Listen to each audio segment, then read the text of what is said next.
One of the problems that we have in Africa is that many of us are founding founders. Founding founders in the sense that for every young person you see today, we are trying to create things out of nothing. Some of us are people that everybody tend to call. Sometimes when you think about the pressure of people calling you and the people that you have to call, you'll be like, let's balance this thing. And the ones that don't tend to hustle to get their money, they actually don't understand the value of what they have. You see them to be foolish. If I see that things are going well for me, one of the things I tend to do is to create chaos in my head. My friends will say that I'm a crazy risk taker. And one of the things that helped me when I was in the FX markets, I tend to understand that, see, God, you need to burn the boat. When there are no options to go back to, you find it. There's always a way out of every single problem. This thing is connected to the Yorubas. I started my conversation with looking at this Igbo apprenticeship, craftsmanship. You can see if those people could think like that, Yoruba will say Elokoshi. They don't want to. Them. You can't see an Igbo guy now saying he wants to be a thug. At all. What you'll be seeing an Igbo guy thinking is, business. I want to go learn. I want to go learn from. I want to go Ladipo, go learn from. Because that's the mentality that has been infused into them. So it still boils down to that mentality that has been infused into them growing up. I pray people that will be listening to this podcast, mostly the Yoruba guys, they have to have a change in mindset. It's very, very important because they will waste away.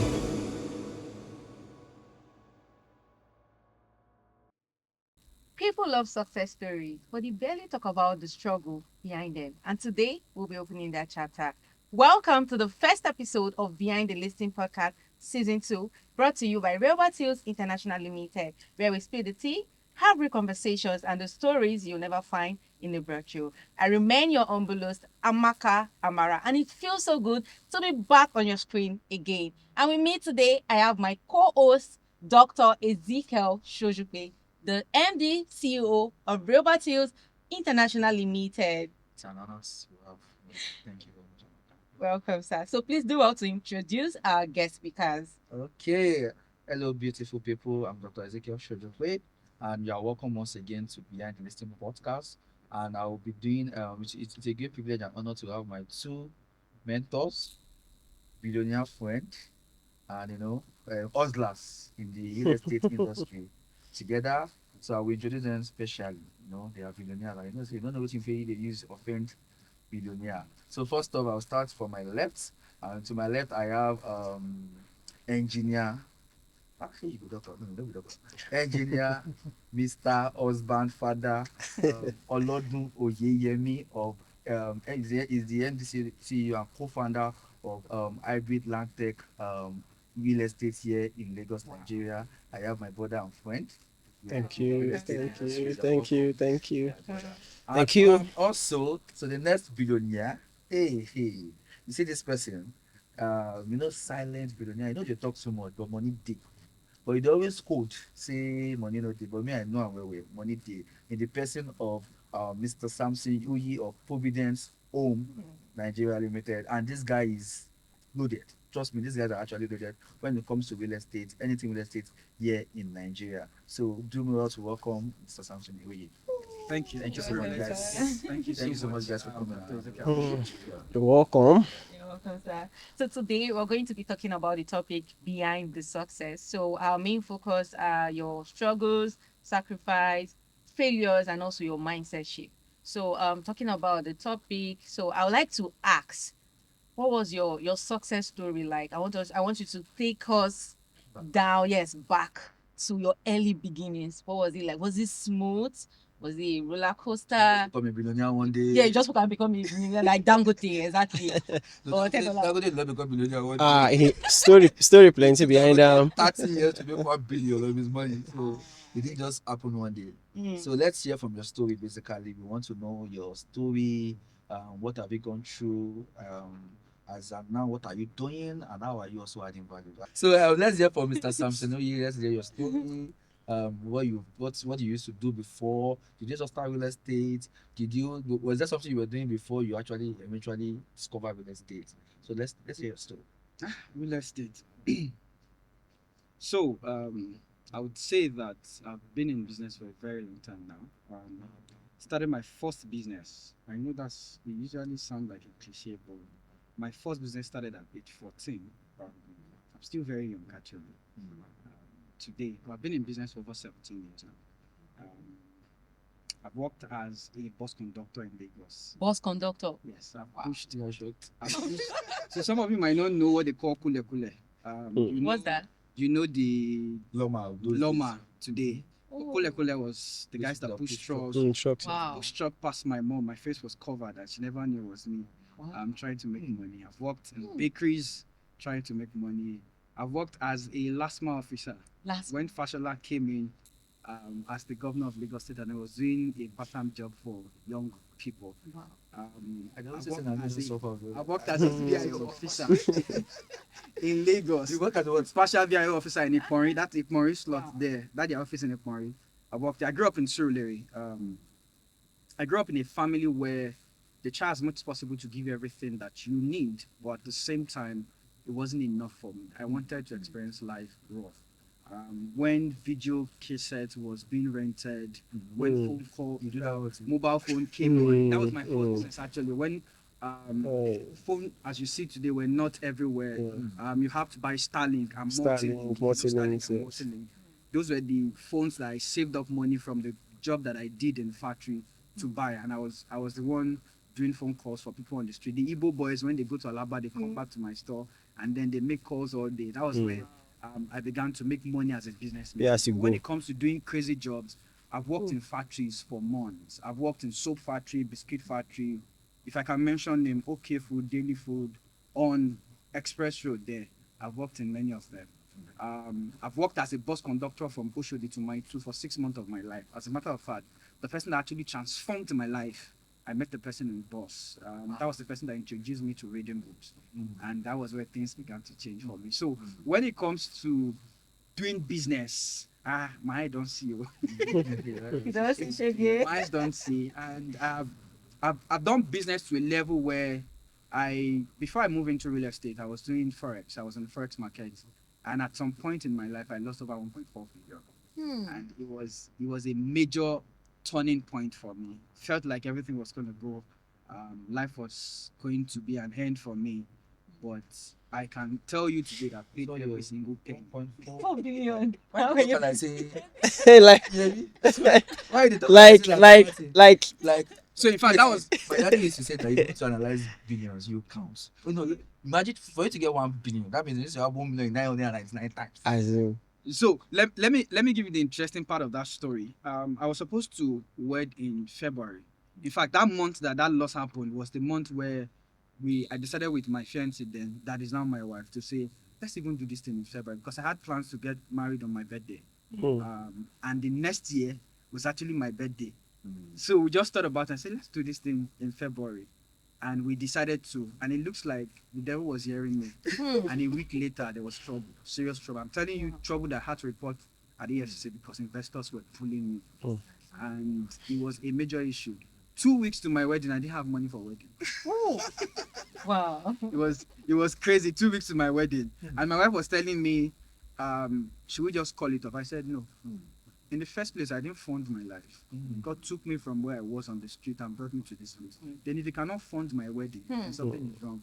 Let me bust you. My parents' family contributed money and said, give it to your son for this wedding. And I told my mother, when she told me, I said, return their money. For a man that does not have money. I said, return their money. I don't want their money. Unless they will say that they funded the wedding. If he cannot fund it, then it should be that. So it's been a very interesting journey for me. I want to believe that we'll get deep into those conversations when we start. Wow. To be honest, I feel saying that we don't suffer from it. Exactly. So, as in talking about you guys' story, because everybody has a story. I used to tell people that there's no glory without a story. Any glory you see that doesn't have a story back up is a scam. It's just that's just it. If people are paid, it's just so unfortunate that the generation of now, they be painting things like it's just a bed of roses. Nobody has issues in life. At all. You get the point. Talking about story, I want you to kind of shorten it down to 3 major lessons. I will start with Yemi. Okay, let me start with Samson then. From this your story, what are the 3 major lessons that you can point out so that people that also going up can learn from. In this, like, you know, you did this, you did that. Number one, just break everything down to 3 major lessons that you can say that you learned, and people should also learn from it. First, I would say that there are no shortcuts. Mm. And it's very important to know this. I grew up in Surulere. So when I say Surulere, what we call internet fraud today, the Yahoo today, is actually very rampant. It's not. If you come to Surulere back then, it was the deal. It was the major deal. I can mention big names that were doing it. But one of the things I told myself was I was not going to make another person cry to make money for myself. It was a deal. It was a done deal. So having to go through the hard way to make money. See, I'm telling you hard way in the sense that I was working in a factory one particular day and I went to sleep for break. And the supervisor came back to wake me up and I said, guy, if you wake me up again, I feel no joke. It was to tell you how I got to a point where I got fed up. It wasn't that it was really something I wanted to do, but it was the level of information that was available to me at that point in time. So I told myself that you're not going to go through shortcuts. It wasn't something I was willing to compromise with. 2, it's very much important that you understand that if there's anything or anything goes today, your name is very important. As a matter of fact, when I lost money and I had 2 options, it's either I stand and survive or I end it all. I put the poison in front of me and I wanted to end it all. I was driving one particular day and my fiancée, then wife to be, a wife now, she said I was buying a rope for my to lay clothes in the house. You know this showing this wire. So I was buying one. I wanted to go drop her at work, and I was buying one for the house. And she looked at me, and I had to tell her, no, I'm not killing myself. It got to that point where there were pressure at every point in time. But I told myself, and I had to come with an agreement with people I was owing at that point in time to say, so before I got to this stage, you guys trusted my name. Now, at this point, you guys will still have to trust me and give me this choice. Some gave me the liberty. Some told me no. I was practically reporting at the crime scene every time. Practically, you tend to go to the station to go report yourself. Oh, I'm still in this country. I never run. That kind of a situation. But I told myself that I was not going to joke with my name. And when I switched and I was doing something else, at every point in time, every money I was making, I was paying back debts. My friends didn't know why I wasn't driving the luxury cars. I was paying back debts. And to God be the glory, last year I paid all the debts, cleared it off my head. And I can walk freely. I can put my phone, my WhatsApp and read. Sorry, when did you actually lose this money? What year was that? So this happened just immediately after COVID. That was 2020, 2021. 2021. Okay. You were going to get married February 2021. Yes. So 2020, it happened. It happened November 2020. Wow. Just on Badore, I walked into a bank. I took a trade, called a trade for every of my students. Took a trade, and I went into the bank, and I was having a conversation with the bank manager, and I was looking at my chart. It was supposed to be a very short trade. I was looking at my chart, and everything got seized. Like I thought the trade was still reading, and it was an issue. Came out of the bank, never knew the network was back there. Came out of the bank. I had over 300 students. They were congratulating and saying we won the trade. And me that made the call, I went off the market. I couldn't say to people that I'm off the market. At that point in time, I was 500 million down. So I had 2 options, either to take the loss of that 500 million or just hold on and hope that I would turn back. And then I kept waiting. Second day, third day. By the time I woke up the 3rd day, I mean, this forest business is not for the faint-hearted. It's not for the don't worry. You can't get into it. So we have no shortcuts. The second one, you are going to integrity. You can't joke your with name. It's very much In a dialect, they say that a good name is far better than any form of gold. it's far better. So what's the third one? Something. The third one is you cannot joke with your knowledge. So the level of knowledge that you get yourself exposed to determine how far you can go in life. The difference between me right now and the level at which Dangote is at the moment is the level of information he is holding at that level, at that stage, determines how much is putting things to work compared to me right now. So it was one thing that I told myself. I was working as a bus conductor when I met a man that his car broke down, and then the man was going to Ladipo, entered. So he was surprised that a bus conductor is speaking English. I was communicating in English, and then I caught his attention. And he said, "Why are you doing this?" And I told him, "This is how I can survive for now." That was the level of information I had. And what was that information? There was a man in my street that started with one bus, and then that man had grew to running interstate. They call him Akpara Line. If I could mention that name, you could Google that name. He was running interstate. So I felt like if this man can start from this level and then he has grown to this level, okay, I could start as a bus conductor, then I'll graduate to owning a bus, and then from there I can get one bus. Exactly. You know, you can build career in that line. It was a vision that I had for myself. So it was something I was doing with pride. And then the man said, "Okay, come." And the man gave me his card. Took his card, and I called him about 3 or 4 days later. And that man said, "Come to my house. I will pay you." He said, "How much do you make?" I told him. He said, "I will pay you that amount to read books. Just come to my house. I'll feed you. You read books." Thank God for that man, actually. Actually changed everything for me. I would report at his house every morning, and then I was reading books. And I realized that things began to change. The way I began to think changed. So information is very, very important. You can't joke with it. So that's just to say, your mindset is very powerful. Very, very key. To determine the kind of person you are, your Yes. mental capacity. So what the man was basically doing for you was helping you increase your He capacity. was changing my capacity. That was what he was doing. I can't remember. I can't forget the first book he gave me, Maximizing Destiny by Bishop David Oyedepo. It was the first book he gave me. I went into his room. That his study room is bigger than this place. You can't see the wall.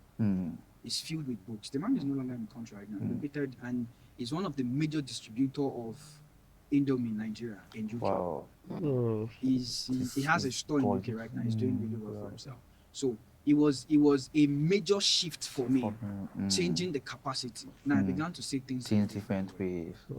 So from you seeing yourself as a bus conductor that wants to graduate to Babata, so it begins to change. So at the end of the day, knowledge is power. Very, very. No wonder the Bible says, "My people perish for lack of knowledge." Yes. So, and you know, the lacuna today is that young people, a lot of young people, like I said, they are here, they just want to jump.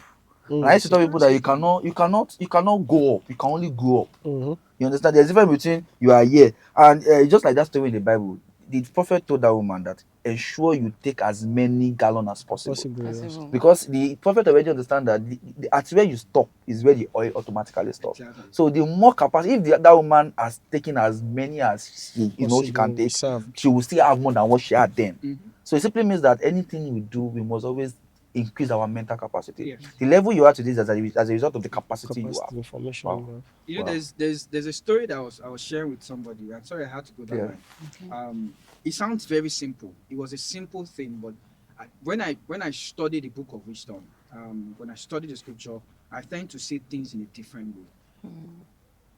The mother of Jesus Christ came to Jesus Christ and said, "There's no wine in this place." And he said, "What's my business with that? How is that my concern? My time has not even come." Me and wine.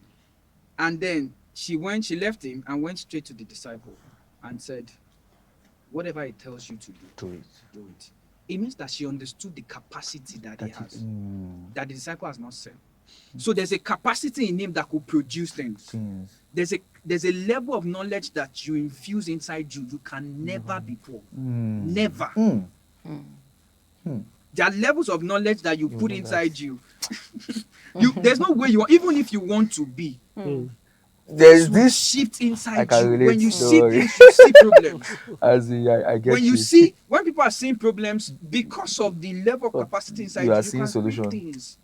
I have friends. I've been with some. I can sit with some friends and they are discussing, and I'll be like, "What is this guy talking Where have from?" you been to? I will be forced to ask guy, "What have you been reading in the past 2-3 months?" And then they will tell you, "Oh, I've been reading this book." They don't know why I'm asking. I've been reading this, but oh, no wonder. I see where you are coming from. And then I will get those materials to infuse in myself, because you would only operate at the level of the capacity inside you.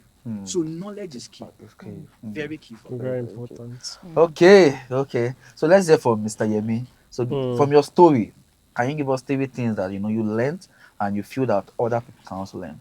Okay, I'll make it very, very short and punchy. So the story of my life still used to amaze myself, and the first thing which I will start from is which our young people tend to neglect, and I will connect it to the Igbo apprenticeship style of business. You see what they do. You learn for maybe 3, 4, 5, 6 years. 7, 8, some of them say 10 years. If you are living, And they you are settle you, your grounded, boss you are settle settled, and you can see, And- you see that the way they operate in that line has become, I don't want to say, it has become a universal way of Way of doing things. So I'll link it to my story. So when I finished as mechanical engineering, my uncle called me because he saw me when there was nothing in the family. I was bricklaying myself. I was laying blocks myself, mortar, doing things, using squares, using plumb line. He knows. Let me just break it down. I did bricklaying then. Wow. So that was what he saw, and he called me. That's 2016, 2017. So imagine I have not put myself to use. I did teaching. I did a lot of things. When I was hearing his story, I worked I did teaching. Tell us what you do, I did. Tell us. So that you see, I'm becoming I'm big on the way young people see things this way. That's why I used to tell people, don't go and kill yourself. Somebody will be making you feel like as if he has bought cars for age. You want to go and kill yourself. You don't know what they are doing behind. So see, so please tell us your story, because that is what makes you what you are today. So I will still make it very, very short. So before after secondary school, things didn't really go on my family. Things didn't really go on. So we had to. There's a man close to us. His name, they call him Jubilee, in Ota then. So he owns a school, a secondary school, a primary school. He has a bakery. So at first I started working in his bakery. Me and my elder brother. After leaving high school, that's Federal Government College Idoani then. So I was then. So when the man saw that, what he was saying was just connecting to when the man said that, Oga, you are better than working in a bakery now. Come and teach. He took me off. Then I was teaching in his primary school. When he said, Oga, you sabi pass so secondary school. So then, I'll be sincere, the teaching money was not really it. Because then we moved from Mafuluku down to Ota. Thank God, that's my second point. I don't want to say it now, so I would come back to it. Okay. Thank God my dad has something he could bank on. He lost his job where he was working then. Texlon got burned. So thank God he started a building project. So that's why we just rushed to leave him. That will be my second point. So I'll quickly wrap up this. So my uncle saw that I had that skill. So teaching was not paying. So some of my guys, I was teaching. My salary is what my guys, they'll go and do bricklaying, they'll collect in just 1 day job. And I will now wait 30 days. And then that was when the telephone was coming out. I needed to show now. So I started working as a laborer. I left because I needed money to do one or two. From laboring, I learned within 6 months. The guy's name is Mr. Shegun, so I learned from him. So I started block laying. I became a mason. So I was getting more money. So my uncle saw that in me. So at 2017, he just like, guy, I've seen you doing this now. They need a site manager in where I work. That was pertinence. I joined them. So I entered with mechanical, but I entered because of the skill that they saw. That's why I was trying to connect to this Igbo apprenticeship. You need to have something. You have that skill. So it was the skill that brought me into real estate. So most times my bricklayers, and I do quotations for them. I do. So it's easy to communicate. So that's the first thing. Have a skill. So that is one of the foundations of my life that really helped me. So the second one is early 20s, early 30s, late 30s. Please, once God start blessing you, get a form of shelter investment to start with. So I'll connect it to my parents' story also. Thank God that my dad has a 3-bedroom connected to a semi-detached 3-bedroom together. It was at roofing stage. So when a lot of things happened in my family then, that's 2015. Thank God he had that development. So that was where we quickly, the little money he had, then we roofed the room and parlor side. Then we covered with tarpaulin. Then a lot of people they knew that story then, so we could move into the house. So that's number 2 thing. One, God start blessing you as early 20s, late 20s, early 30s. Please get an investment. That if anything happens, you can rush. You can see the price of rent of rental facilities now. Everybody's complaining bitterly. But someone that has somewhere to just let me just go and finish this place. And thank God that a lot of connecting routes are connecting a lot of states now, making accessibility easy. Then the other one, which my brother has mentioned about, your integrity as your integrity and your name will take you far and wide. It is very, very important, because that is what people would hold on to. There's one thing I used to tell some of my staff is why people will buy from you is they will continue to see value in you. The ones they see value in you, this guy, you always, it connects to what you have said, information, value, mindset. So that's it. They have to see value around you. Once they see value around you, they will always want to. Because some of my clients now, why they will call me to buy is like, Yemi, I know when you were doing bricklayer work, and you didn't stop. You kept on building, you kept on building, you kept on adding. So that's one of the points. They were like, Yemi, that bricklayer guy that time. Like, you understand? So, and I didn't stop. Some of my mates now, some of them, they are the garage smoking, but so it is, the information comes, you keep building, you keep building, you keep building. So those are my 3 key points for young people that they are saying that they need to learn, they need to pick this as a future lesson that will scale them in this economy. So I think we all have similar stories, because we said I don't up your water before. I don't believe that. I don't believe I get that. But I thought also I will start to cry. But anyways, what I've just seen at the end of the day is, if you ask me, is number 1, tenacity. The zeal that you want to make it, you want to change, start to cope with your family. Resilience. So talking about the fact that we all have the same kind of story. Because me personally, if you ask me, sometimes when I wake up in the morning, I just there was a day I was telling my other brother on the phone, I said, why can't I just wake up and they tell you that my daddy is $10, and I can just call out to my daddy, Dad, please, I need 500 million. Can you just, I want to do this project. Please, can you just send me that money? And and you just drop your phone, and the next thing you just credit a lot of 500 million on your phone. And life is just, business loan. Exactly. God bless you. Friendly business loan. As a business loan, even if you don't return, I can tell you that your own portion of the asset with that. So have you ever gotten to that stage in business and be like, I wish I can just call somebody, and the person will just be like, okay, Zika, don't worry, okay, you see the money and you go and do what you want to do. Have you ever gotten to that stage in your life? Because one thing that paid me most of the time, because Yoruba will say something that, I'll say it in Yoruba, then I'll translate. They say, Taba weni bola. Bola, okay. Yeah, see, I used to tell people that you need people to actually get to where you're going to. Very important. And not just people now, you need quality people. Bro, you can make 5 billion today if you have the quality people in your circle. I used to tell people that you get money, you don't get money, you don't say you get idea. If you get idea, you die. You understand? Money go, you know how many ideas they burn this house every day. But when you look at the limitation, which is money, you just, in fact, sometimes there was a day I was in my room, I was just crying.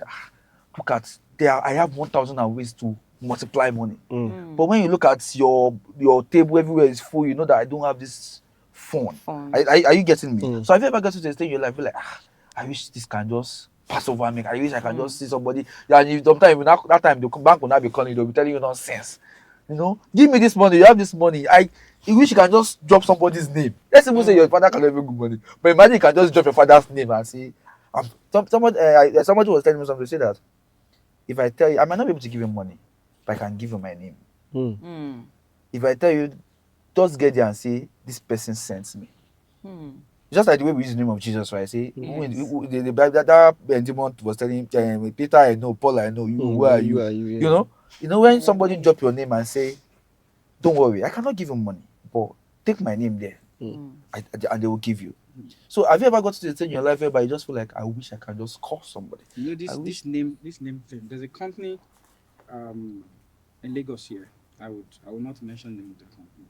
And the CEO of the company, there was a day that a friend of mine was talking about the conversation he had with the CEO, and they said there was a day that the CEO, late Wigwe, took the CEO and took him to Ghana, and then dropped him in Ghana, and he said, use my name, use my name here in this country. Anything you want, use my name.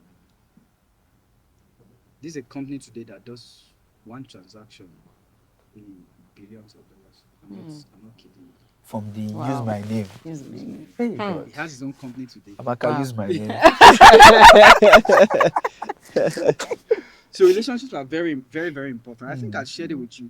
I was with some set of young folks, and we're having conversations, and somebody told me I could move 2 billion out of the account and nothing is going to shake. Said somebody came to me and was asking me for 2 billion. He was wondering, don't you have friends? Why are you coming to me to raise 2 billion? Don't you have friends? If you have better projects to do, just call 1 or 2 3 of your friends. He said, well, I can still call 1 or 2 banks. And then I can still raise that. If I need about 20, 30 billion, I will call 1 or 2 banks. And I can raise that. Association is very important. There are times where you sit down and then you be like, let me just be able to call. But you see, it's very easy to say because you've gotten to this stage. There are some persons today, I can tell you categorically, they need people to use their fund, but they don't have hands to trust. They don't have people that they can say that I can trust this person. I can trust with this fund. Now you are sure of yourself because you know that I know your capacity. I have this capacity to say I can multiply this money.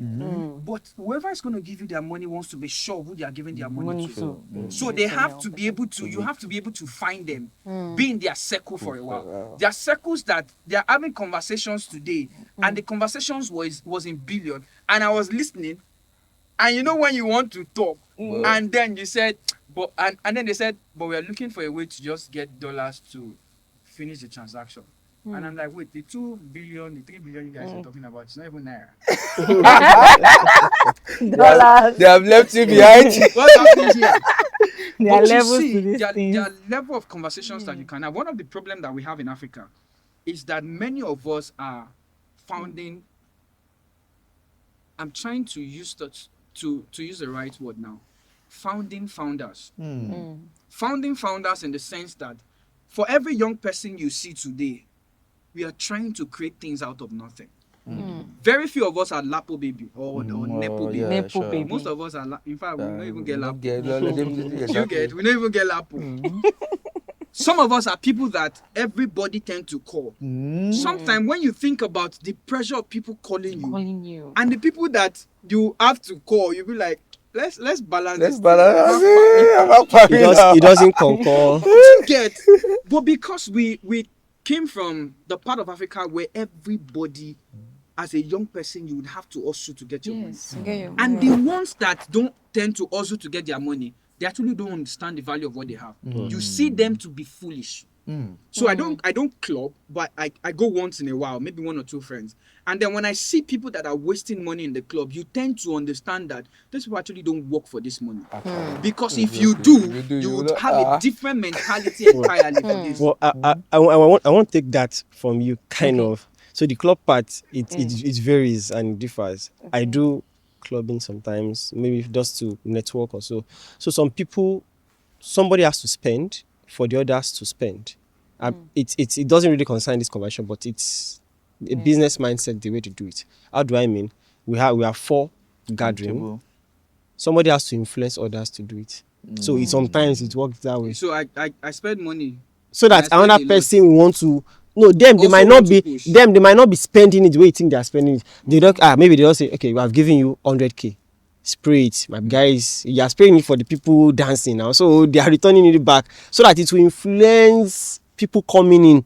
Oh, that's the way it runs. It runs like that most times. You mean all those club people? Some of this nightlife that we they see online. some are those influencers to make people spend. But at the end of the day, people that are spending, they are still spending money now.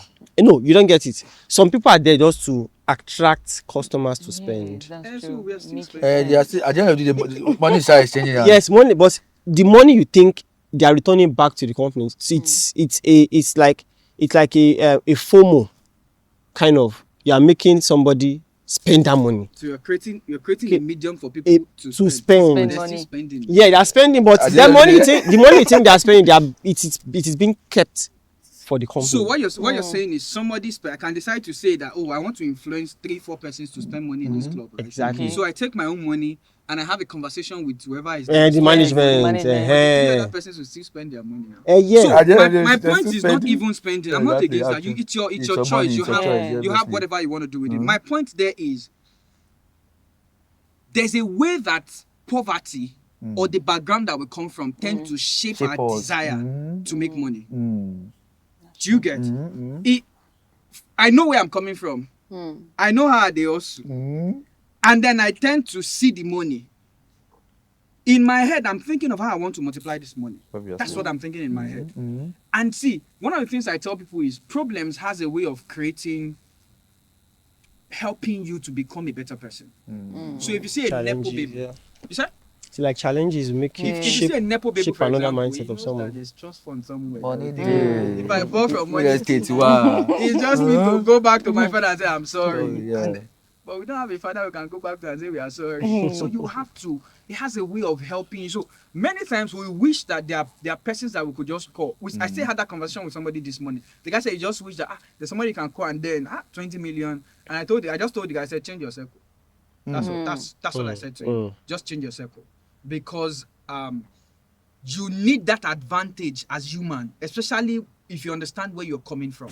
We, as entrepreneurs that are founders, we don't sell pure water now. You don't also before. You know what it means to make money. But if you had the opportunity to say, there's somebody I can call, you will not be thinking the way you're thinking right yes, now. definitely. I'll take it up from there a little. Okay. The calling someone. Okay, when I started business, we were 3 before, but now we are 2 as in co-founders. So one of them has probably an influence to a now GM of a bank. So that was the mindset, like, thank God, we have someone we can call to. I was so relaxed. I went into business. And at one point, we met her, and she was like, don't take money from the bank, but go and start something. Like, someone that I was looking up to.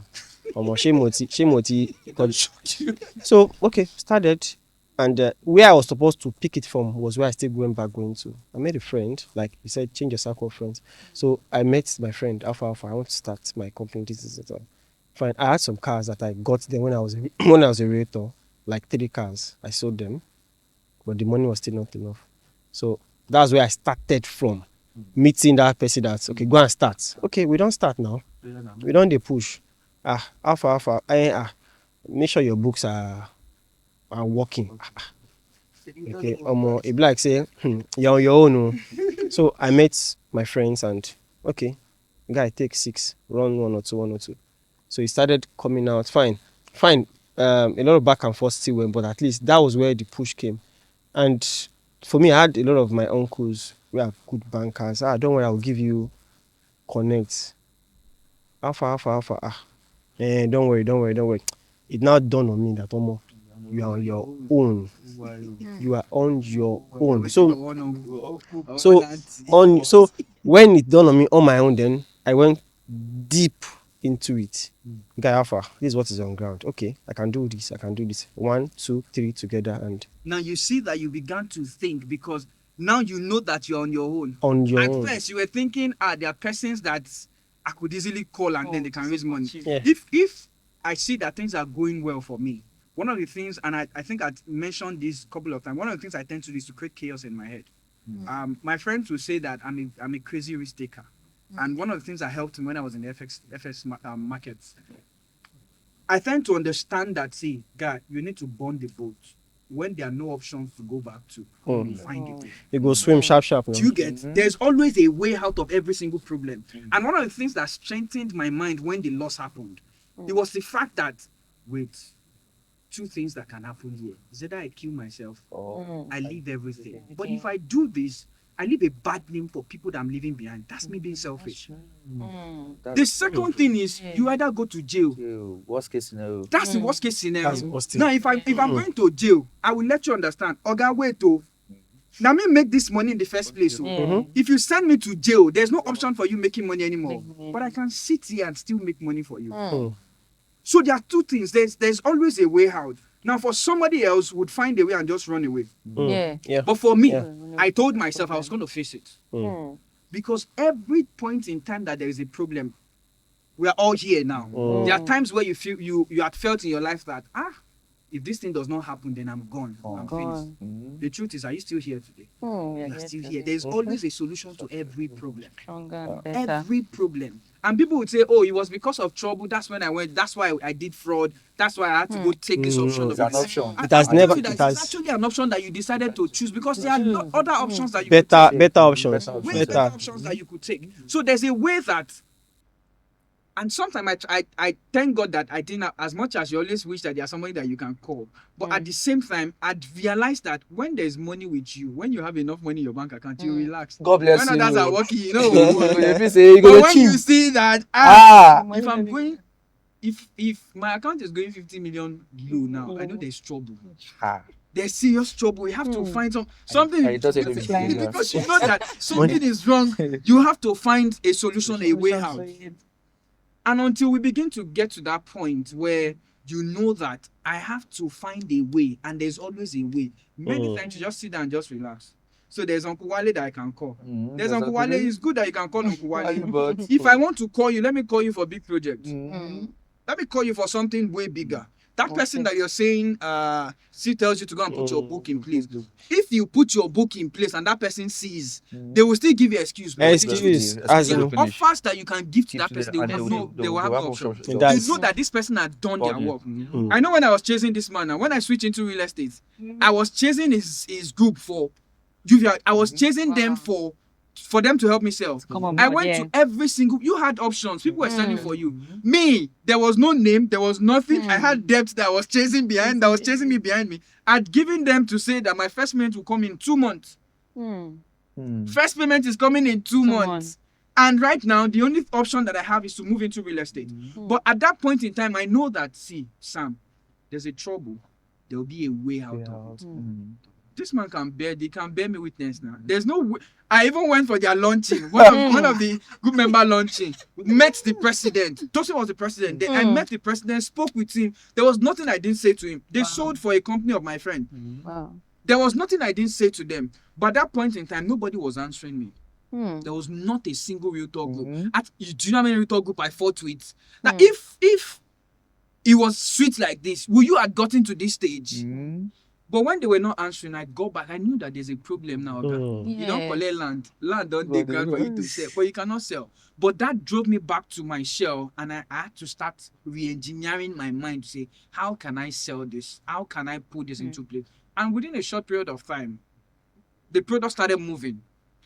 And today, the companies that rejected us are now calling to say, we want to help you sell. So these Realtor groups, why do you think they rejected you or didn't want to bring you on There was board? no track record. Yeah, there's track record now. There was no track record. Okay, before we move further, let me. I'll ask both of you a question. I want you to answer with why. You understand? If you have the opportunity to pick your choice before you come to this world, to either go to an affluent family, or still go to where you came from now, My brother, what would you choose? I will choose affluent family. Wait. Why do you choose? We're going to figure out the problem later. So there's an advantage when you know that people actually got you. Forget that I'm saying problems have a way of creating. Baba, why can I be problem? Aspire to.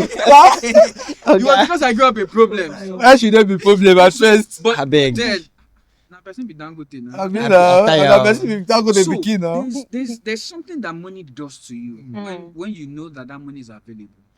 As much as you might feel that, oh, if I have money, wait, man, reach that place first now. If I have money, I will not be, I won't be having this issue. Wait, man, get the money first. Relax. If they say that money is not good, I say get the money first. Before you Then know, you decide if the money is good. good or not. But going into an affluent family is actually something that I will choose over and over and over again because it saves you stress. It gives you better information. The education that we are talking about today, we have to pay for it. Yeah, Do you know imagine the quality of education that you will get? you get. I went to a Connection, government so- school, Public school. a public school. I went to but I went to a polytechnic first. Yes. The level of information that you get in In a Moshood Covenant Abiola University Polytechnic- and Covenant. I don't even go Covenant. I will go somewhere else. So imagine somebody that graduates from Oxford University and somebody that graduates from Moshood religious Abiola. school, Unilag. Which of you like? What do you mean? Imagine the level of education Yeah, that you have. because- So I know That's that this environment has a way of shaping you. At the same time, the level of information and the level of knowledge and I talked about is very important that you get is way different. If you see somebody that is doing a multi-billion-dollar company and you are running, the interesting thing, you can be both of you can be running real estate and you're running in a different way. That person wants to do a project. You want to do Shiba residence now. You just call Hello. Daddy. Hello. Báwo ni? Hello. Project here. I have a project I want to do is about a billionaire, and then a billionaire. Okay, money PA forward there. Say, how are you? And then you get okay. You do project, but my question now is, will you be thinking of Sheba? Another level. I don't know if they think of Chagote though. So it's Because if my daddy can give me 1 billion, imagine what his friends can give me. The network is stronger. So the thing is, we can't take it from it, but even at the fact that we want to go through that route of it must be rosy. We all thank God for probably how we all started, but take or leave, if what we all wanted, the exposure would have ignited us to making life easy, making life comfortable, making things work. The network will be more richer and better, and it will be more broader than this. But people listening to you feel like everybody wants to go the route. That's why, sorry to say, you see all these the Yahoo guys doing what they're doing. No, there's nothing to sorry to say. Because that is the mentality that they feel that it must be rosy from the beginning to the end. And because the way they saw the money is rosy now, so it's easy to be. It's not free money now. They also that to even get the money. You say Yahoo is easy. It's not easy. Like I mentioned early days, I had 99% of my friends were doing that. 99% of my friends were doing that was what they were doing. But why you didn't go into that? So it was a choice for me growing up. I told myself that I was not going to make somebody else cry to make money because it's something that we put together. So imagine I'm making money all this while, and then somebody wakes up one morning, and then all in the name of it's format. That's what they tell themselves. It's format. I use my brain and all, and then wiped me of that money. I go see till I die, till the last breath of me. I go they curse you, and there's nothing you can do. There's nothing you can do, and they feel the same pain themselves. So you hear a situation where they say, I collect money from a person, and somebody ripped me, and then you are reacting. There was a situation like that happened in prison, and I'm like, are you something wrong with you? Sorry, I can't use. No, it's fine. There's something wrong with you. You stole money from somebody. They stole the money from you. Yoruba will say olegbe. Why are you angry about it? But it's just something that we need to understand. It was a choice, but these guys, I just say to them that they actually work really hard. They and I will be like, this same energy. Put it to this. Can you just move it into somebody else? I have a cousin that does not do this. But that guy built tools for people that actually do it. It got to a point that he told himself he's not doing anymore, and he lost everything. He lost everything. But if I look at my cousin and the brain that this boy has, way back, this guy can sit in this place and I'm not kidding you. Before the whole Wi-Fi and everything became popular, all the Wi-Fi in this complex would serve him. I don't care your password. He will hack it. I don't care your password. There was days of Symbian phone where Nokia is creating, MTN is blocking it, is creating another one. They are blocking it, creating this another IP. You get the brain is just there, and then it creates tools, and you'll be like, Bobo, if you use this brain to do something else. When he said he was no longer doing this, 3 or 4 days he lost everything. He had an accident and he lost everything that he had. And he had to go back to his shell. And I told him, at this point, you're broken. So this is the time for you to think. To rebuild. Now he's thinking and he's telling me ideas. And he's thinking of starting up a Wi-Fi, what's it called? A company like a hotspot company. Wi-Fi. That's what he's thinking in his head right now. He's putting experiments with the regular MTN data to say that I can serve people in this complex. And I said, put it to use. And then he's serving, and I'm like, but you have this brain. What exactly is that? So at the end of the day, I feel at the end of the day, it's a mindset thing. I think what causes it, number one, mindset. And again, number 2 is pressure, unnecessary pressure. And number 3 is inferiority complex. So, for example, in form of mindset, like you said, I used to tell people that your mind is powerful. And in fact, that's the most powerful thing that God gives to mankind. Yes. Your mind. The way you see things, the way you see life. Imagine you're in the midst of that, because of it takes your own will. And probably some of us to upbringing. I go tell you now, upbringing. Which I'm going to tell my mama. Say, as far as I remember when I started giving my mom, when I started doing real estate, I started sending money to my mom. you know, my mommy used to return my money for the first 6 months. Because I was a student. So my mommy did not believe that you can be a student and you are giving. I'm not begging you for money. She'll be taking where you get it. Where is the money coming from? The Holy Spirit to tell my mommy that this money they return for this boy. On your money. You are just stretching yourself. This guy, you ought to come where you because I noticed that the day I sent her money, she's not even say she's not sending it back or she's not even say don't give me money. She just accepted it. When I went to one day, Mom, see, I sent you money. You did not say I know some, but now parents of nowadays they don't care. They collect and they move. You get the point. So some of us too, the kind of upbringing we have. You know, my mama don't tell me for this life, say, not the way you want to do. Your activity you do with your hand, and you go take. You don't dance by myself. I don't know, say, even if I go steal, I know say one way or the other, you know go take. And it's true. If you check it, if you see free money, even as businessman, if person give you one free money, if you say, now how you want splash am, you know go if you account for the money. Yeah, no value. The money go don't go finish before you know say where this money go? Do you understand the point? So I feel like it's a mindset thing. Like I said, pressure. You go see boy of 20, what's it called? Boy of 18 years old, 19 years old. Don't you think I want to take buy Benz? You ain't supposed to school or their apprenticeship, they learn. Do you understand? I don't have any issue. Things are changing. People that are not willing to work anymore. Exactly. People that are not willing to go through they just want to. Many times when you see, you deal with HR now. You see CV sometimes and you just laugh. You just see me out there, you come to the office, let me have conversation. Let me see you. Let's talk. With the conversation, I can tell the kind of person you are. Yeah, that's you have today. Many young folks don't want to work. They don't. Many believe in growing up. Not everybody believe in growing up. When we were growing up, I'm still very young, quite young, but then I don't see life smooth. When we're growing up, we had a mentality to say that yes, we didn't come from the privileged background, but we can actually create some things. Yes. And can create things with our hand, no matter how difficult it would be. There are things that I've done when it comes to working. Sometimes I would sit down and I'm trying to say, wait, where have I worked in my life? And I can't remember how. It's when we're having conversations and I'm like, I worked for a year. I did this, so I did that too.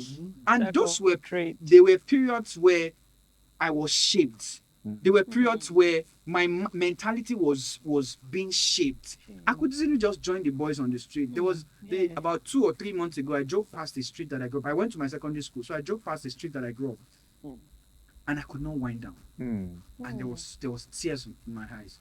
That the set of friends that you thought they were doing really well then, see them on the street because they go up, they didn't grow. You now see them now on the street. Guess what they're doing? Some of them are thugs on the street, collecting money from bosses. Some of them are just in one joint drinking. Some of them, one eye is gone, and part of the head is broken. And I'm like, they saw life as something that they could easily get really fast at that point in time. But today, I could not wind them because I know that if I wind them, they will roll billions on you. And I think it's like what Ezekiel said, the peer pressure and the formation. Like, for example, if you open your Instagram, no, let's leave Instagram, open Twitter. You still have Twitter. No, I'm not saying because very toxic. As in, you imagine it's very, very toxic, and the founder is happy about it though. That's by the way. So if you look at Twitter now and see what is happening, so X, look at what is happening, you're like, wow, the information is, I don't want to say it's crazy. It's so, that's what a lot of our young folks are battling now and consuming. Thank you, consuming. So, and it's now boils down to what we've all been saying, the mindset. How do you have the brain to filter what is wrong or what is right, or what you feel it doesn't balance your way of life? So like when you said that you went home and you saw, same to me also. Sorry to say, I've blocked a lot of my friends on Facebook because me, I like to propagate what I do. When I put like this, you start get DM. Start begging, Abby. Yes, ask for money. They start billing. So at some point, you need to start blocking them because people for us now, your client needs to see what you're doing. You have to know, yes, okay, fine. I've invested in this guy. He's growing. I can see progress. so I can refer people to him. But they don't understand that there's a value chain that needs to be connected, and they don't understand. They think, this guy, he don't arrive. He don't arrive. For them that You don't arrive. You don't. me. You don't At some arrive. point, I had to leave my WhatsApp on red, the WhatsApp red notice on red. Yeah. So you don't know when I've now You I have left it already on. said- You go see I don't read your chat. I'm not responding to your chat. Get the message. Simple. I won't block you. You see. You said I will prepare a table in the presence of your enemy. You will see me. I will post. That was anyway me. And again, I feel that exposure matters a lot. Yes. To be honest, exposure matters. I keep telling young people that no matter what, in your 20s, please try to leave this country. Try to see. They've made a lot of normal thing. How about would have not left the country? They've made a lot of normal thing a big deal for us in Africa. Yes. You know, but don't let me say a lot of advanced. Africa are more advanced and advanced. Then social. Let me say in Nigeria. I remember the year I traveled to Dubai. A lot of things changed in my like I had a mindset shift because I reached there. I ordered Uber. Now 2021 as at that time, and I traveled to Dubai 2022. Now 2021 Lexus, person call you pick me up.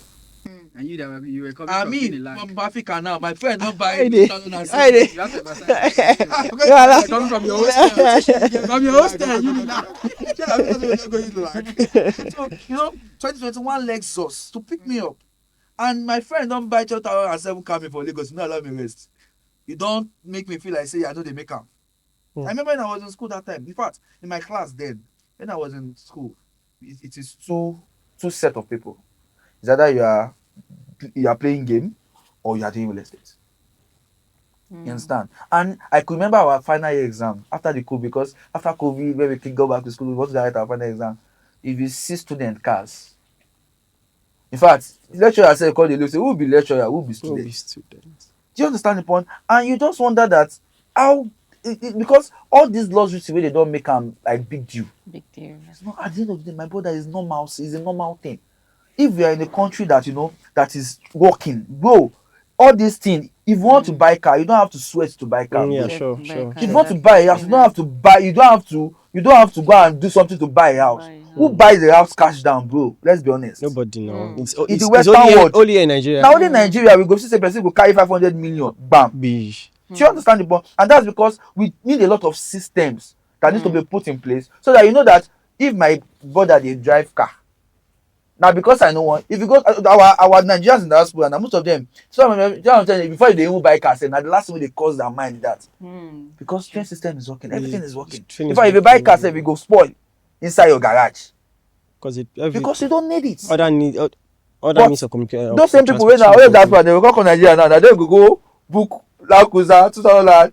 You can say that is a mindset thing. I used to tell people that if I'm opportunity to be the governor or be the president of Nigeria for one day, one thing I will do is, in fact, nobody should go to school. We need what we call mental capacity school or something. Where we say, what you are just going there is they are working on your mindset. Because, bro, everything boils down to before I blame the government, we ourselves, because somebody was saying something that at the end of the day, the people in power are the reflection of people that they are leading. These people that are leading now, they were first citizens before they become. I would say that you can't blame people, and at the same time, we put the blame on people. I'm this person that when I traveled, I hardly post, but there's something I promised myself that at every point in time when I'm traveling for educational purpose, you see, our system has been designed to hold you in a poor mental state. Exactly. That's the way our system has been designed. The educational system to hold you in a poor mental state. And it's actually not your today's leaders' fault. That's the way it's been designed from the colonial system. Your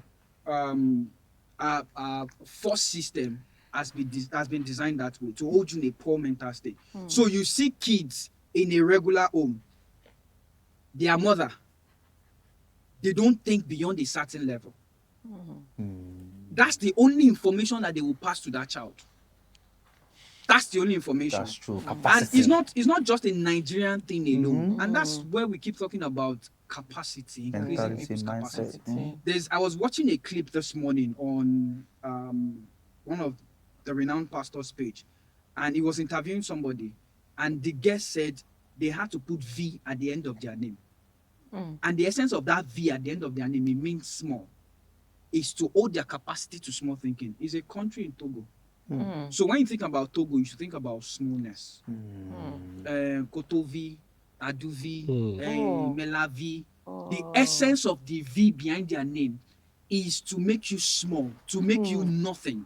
That's the essence of that V behind their name. And they consciously bet that when you try to break out of that norm, it becomes an issue first, even with your household. They begin to hold you back. So it's a mentality, and we are going to a generation where we keep complaining about these things. Oh, there's a poor mentality from our parents. Our parents are not thinking this way. Right. Our parents are not thinking that way. Before I know when I used to have conversations with my parent, and then you tell them, oh, this is what I want to do.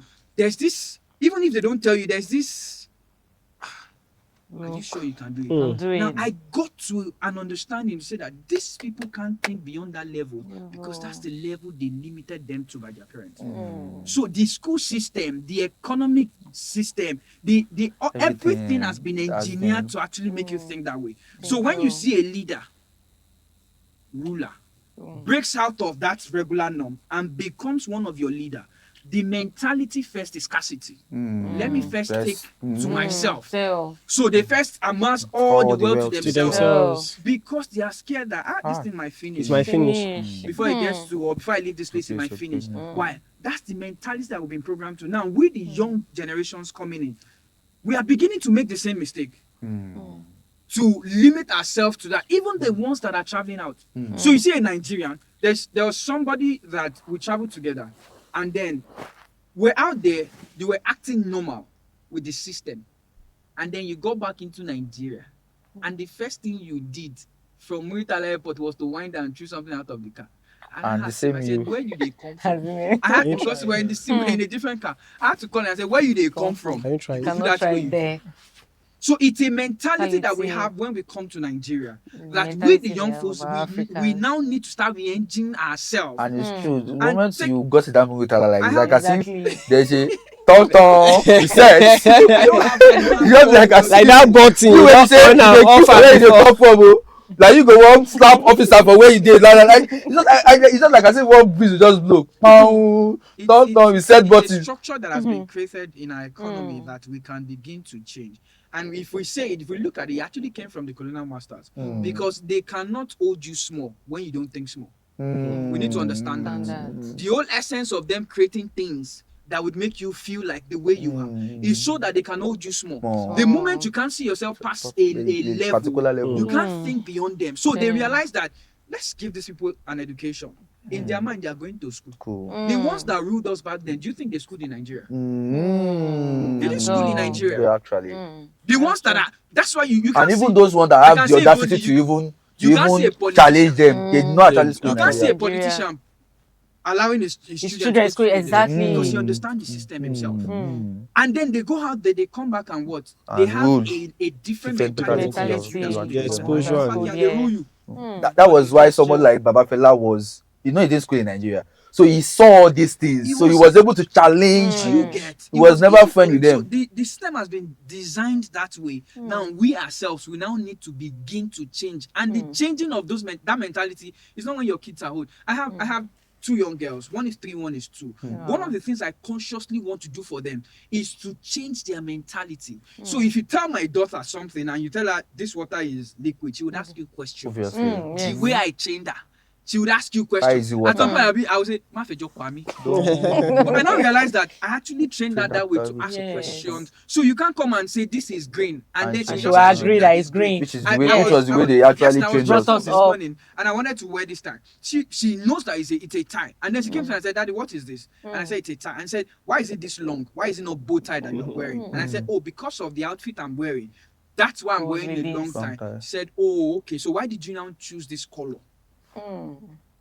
Why are you wearing this color? Why not this Why color? not wear a This rainbow color?" I had to Okay. explain to her to say, "Oh, I'm wearing yellow and blue because I'm wearing a blue socks." And I was like, "Oh, okay, that's why you're wearing it." Now she understands. I'm not Limiting catching her. her. Yeah. And consciously, I tend to take them to places where they didn't take me to when I was growing up. There are places today myself that if I still enter, I still have this Kind of. shrink mentality. Your former mindset is conflicting. Let me You are not let me supposed to be just here. ask myself, I'm not supposed to. You get? I'm not supposed to be here. consciously, I have to tell myself, Sam, you're the best at what you do. Every single person in this room wants to meet you. And you have to consciously now start re-engineering your brain to be to accustomed to that environment. do you get this? This is one thing that they didn't give us. So it's one thing that we have to give our children. Like I saw something yesterday.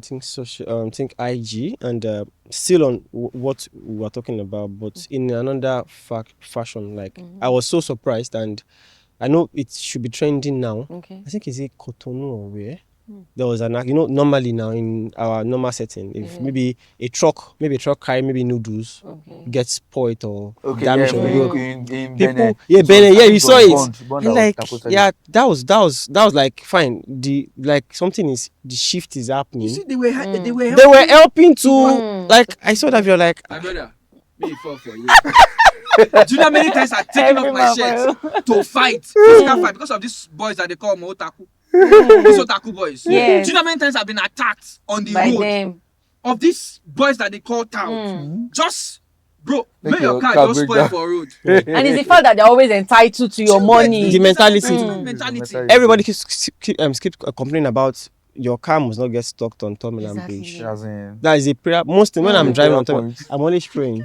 Sorry to say this, and like it has become something, and It's a norm. it's fine. Hopefully, maybe the CCTV cameras on the stuff start Or is working. it that the government cannot do anything to this, like these boys on the street or something? The government cannot Yeah, do anything because- the boys that they use. that they use. Did I just say that? So apparently, I think at the end of the day, exposure matters a lot. And like I keep telling people that everything boils down to the mind, because the way all of us are brought up with different, like you said, our parents cannot give us more than what they have. Yes. In business, so there's something you can more that corner bit. You cannot give what you don't have. Exactly. It is the level of what you have that you can give to your kids. Do you understand the point? If you have never traveled before, you can never think of. You always think that. I remember when my mommy went to the UK, the first time. That was the first time she was going out of Nigeria. She used 3 months in the UK. When she came back, when my mommy was telling me I experienced, I was happy. Because ever since we have been traveling, my own mommy is you're wasting money. You're wasting money. Go and build house. Go and build house. If my own mommy, Go and build if my house. own mommy's, Go and build if house. my own mommy's mind traveling is you are wasting your money. Go and build But house. when she went there and she came back, the next time I tell mommy I'm traveling, she said, "Oh, that boy," because now she has seen that you don't think one night. She came back, is it okay? I don't feel one Nigeria go, You know. She can't tell me. How about people that don't have the privilege to travel? Exactly. Hear my What point. exactly happened? And that's the essence of this podcast. Now, for people that don't have experience or they don't have the privilege to travel, they don't have the resources to travel. Before I started traveling, I was traveling. So when I say I was traveling, and in fact, today traveling is even easy. You can be in your room and you're in UK. You are seeing everything that is happening On YouTube. on YouTube. My days there was nothing like that. Yeah, when I obviously. was so. Do you know what it means that I will go and buy? I will come to Lagos, come and buy Reverend Sam Adeyemi CD because I want to change my orientation and mentality. I was in Abeokuta. I will travel down, attend the service, buy CDs, and then go back home. And then you now play CD, you slot in CD. Today now you can move your phone around. You slot in CD, and you now be listening one after the other, which you could go to YouTube today and do. But the thing is this: people think that because I don't have money to travel, you now shut down yourself. There are resources that you could take. There are courses that you could take right in your room that would open up your mindset, that would cause a shift in your mentality. These boys on the street, I usually say today, it just takes one person to be dedicated to say, this boy, my boy, do you know what that means? I will feed you. And that was what they did to me. Your problem is money to feed that. No worry. I will give you money. Do this. I when I was in Ife, I was running one of the best salons in Ife. And one of the things I did back then was, at every point in time, I go to the street and pick a boy. So I see a boy like this on the street. You can have conversations with 10 before you see one that is willing. Boss, Even most of them, they are not like, willing, let's break it down. Kind of.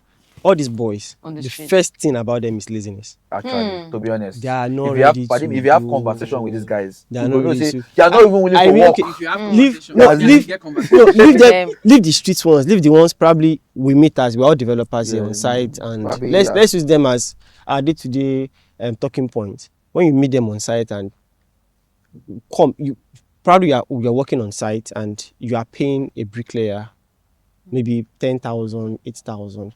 They will now come. Oh, I want to come. Wah. She can't you do what this guy is doing? Lie, me. Share your tea. That's They will tell you It's an entitlement. that to be honest. they are lazy. Mm. They are lazy. Mm. They are used to very, free money. they are used to that. They don't want to You do don't go anything. somewhere, you collect money. They and don't you're want out. to. Yeah, They, no. they don't want to be occupied for like maybe 6 hours, 8 yes. hours. They just want, by force. Wow. They don't mind us dying And because because they of now have an enabling environment that enables it. enables the So enables I the think- mentality. Now let's go to our real deal. Before we go into that, Okay. hold on. Let's go back to the conversation of talking about these guys on the street. Yeah. Do you think it's because of the government we have that is enabling that, or do you think if we have like another government on seat, should I say, they won't be able to do that? Because we see people have this conversation like, oh, now this Tinubu government, they enable this thing. That if Tinubu, probably maybe if Tinubu is not our president, They have always been around. they have always been there. They have always been there now. Hmm. So that's they usually But I think it's worse now. And so actually it's because worse of now. I think it's because they empowered the people thought he empowered the talk actually, but they've been there. but they've been there. So you see, something happened this morning. Somebody was gisting me and said there was a killing around Ado, roundabout. If you know Ado, Patori. Okay. And it felt like it's now becoming a norm. A Within norm. the space of 5 days, you had like 3 of them. Mm. And because I be street boys, one of them don't come out gun for me on the street. I was parking, I was waiting for somebody that was traveling, and then the guy came to my class and then he knocked. I looked at him and I just continued what I was saying. It was around 11 p.m. at night. Wow. And then the guy flashed me. Oh. So I wind down. And I said, Nami, you come out Shibi for. So Shibi means Yeah, go so on. Nami, you come out Shibi for. Jam. That convey white. So now at that point he was scared. He didn't know who I was. Yeah. For you to be able to confront me with this That means level of it's courage, Yes. something Yes, the if you know guy small. crossed, and he didn't just only cross, he missed, he vanished. At that point in time, I saw him maybe 3 or 4 days later. Now, why am I going there? Is it that the government encouraged them? There was a local government chairman that came in that they had to push out. That was the last local government chairman of this Etiosa. And that guy warned them and he said, if I see anything relating to court or you fight, you are going to prison straight away. They will not see you. And it happened. He picked about 10 of them. Wow. And for his tenure, there was nothing like that. But you know they pushed that guy out because of that. Because of that. Some people said that he was killing their children, or Can he you was he imagine? was imprisoning their children. And because of that, they didn't allow him to second term. So they brought in somebody else. And that person they brought now is not up to a year. They are back on the street. Imagine. So is it that they can't move them off the streets? It's They possible. can. They It's just can. that they are tools for some people. Yeah. Yes. So That means we are our own problem. If you pick my phone, pickpocket, pick my phone from Oshodi to my, so I know who to call to get my phone. They tell you they are tools for some people. I know the person I will call to say, Alayafa, on the phone, maybe by you. And do you know where that person is? I won't mention. You need to get your And they will number. tell me, don't worry, I'm not deliver. You will deliver it to them. You deliver it to them. And the government knows those people and there's nothing they can do to them. You can do to them. I'll take this conversation back to a movie back then when we were young. I don't know if you've seen Slumdog Millionaires. Okay, it's an Indian movie and it started like something. The young boy lost his parents, living in the wood, and before you know it, he got entangled to this and wants to be a millionaire kind of. So all the stories, all the questions was connected to all these life stories was connected to the questions like this Frankie Do, but it was the Indian version. So Slumdog. So it really trended then. So what I'm trying to say is, the guy faced hell growing up, but like we've all been saying, value, mindset, the information, it grew him to becoming. That's why the name came Slumdog Millionaire. Someone that came from the slums and became a millionaire. So on this particular topic, I'll take you to 2 things. I know definitely some local government chairmen are developing some vocational trainings for them. It happens majorly in Alimosha and some areas. And fine, some are tools, but must you always be a tool to someone? Must you always be a But tool? you know that these people actually functions like the Northerners. They need somebody to brainwash them first. Actually. So there's somebody that painted that this is a life for them. Hope you know. Yeah, sure. I was almost falling into that line. That painted that for you to be able to successful until you rise to becoming One Jagaban. Omota. I was a boxer on the street, Baba.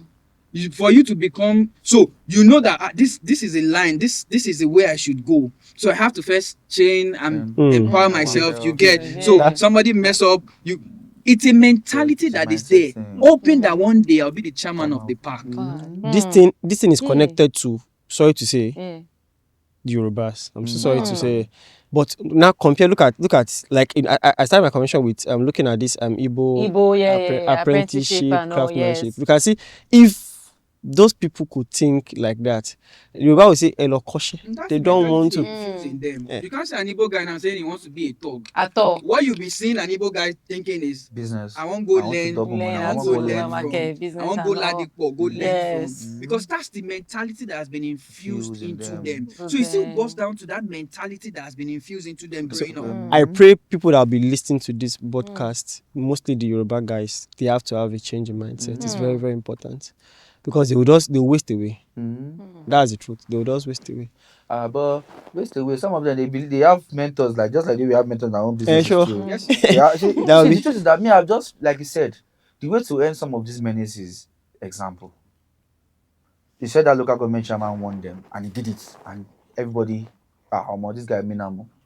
But somebody came in and locked up, and they're all back on the street. Change the. And these people already see people that are ahead of them that they are doing well through this life. In fact, some of them are even writing books for them to also read. Who could not mention as this? mentors. So if I see that, it's not like the way we are in this our business too now. We have some people we are also looking up to. Why are you looking up to them? Because they're already doing good. They are already living in the future you are picturing. Exactly. Do you get the point? So the same thing too. If somebody can live this life and get to this stage, there's nobody that does not have dream. Everybody has dream, but that the dream different.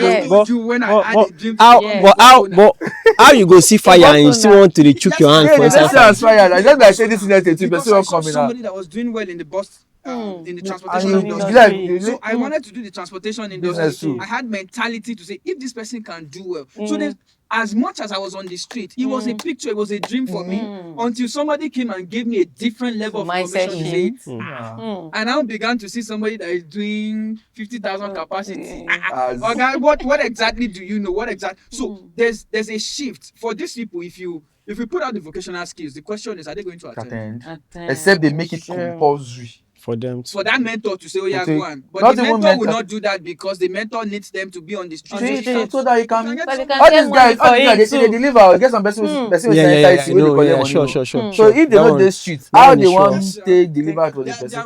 Okay, let's look at it from the angle again. Do you know that this menace is more rampant in Lagos than some other states? Yes, if you get to some other states, they only collect what we call their money in the park. And nobody will disturb you on the you see from Lekki, you don't enter. It's been a long time I enter into public bus. But I remember those days when there was a day that I was forced to ask the driver. They always carry money reach house. Because from Aja down to Lekki, the guy no pay at all, you go pay like 20%. No, but sincerely, I understand your point, but sincerely, they still make good money. Nobody they follow them, they don't make good money. No, those transporters. I have a friend that does the business. But just for the money they collect from these drivers, it's too much. What's happening now? Monkey they work, but with the job is being added to what they make. You need to be. Do you think that they will think straight? They are not. I believe that they are not thinking straight because they felt that, or they are feeling that I'm working hard, and somebody will just stand somewhere and just come and take the money away. And with force. Security. Somebody said their place of commission. Exactly. So they have a target that today it must be 1,000 tickets must go and they take percentage of that money. Not because they take target. If they make 50K now, probably they own is 10% of the money. So then they made them know that the more money you make, the more your own commission. The same way you're orientating your staff is the same way. So it's motivation, incentive. They bring their kids. That's true. Some of their chairman, their kids don't graduate in this country. This thing is exactly. These guys, and let me face the Yoruba guys. The question I ask is, I think I have to say this in Yoruba.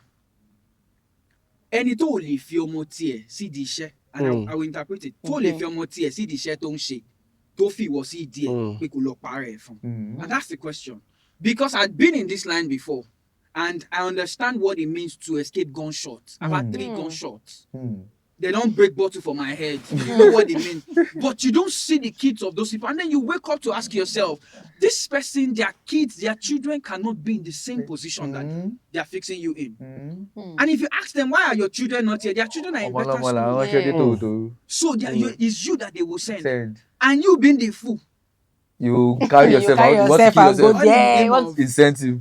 So I think something happened recently when I think Lagos is trying to bring in some new I think EV buses or so. Okay, that they want to started protesting. Yes. Maybe that might be one of the solutions that can reduce these menaces. You know how many times government has come and be like, we want to eradicate these people, but like you said, their powers are big. That is the name of this. Let's just leave the conversation there. Their powers are big. It's a toxic. See, the system is toxic. The more you look, the less you see.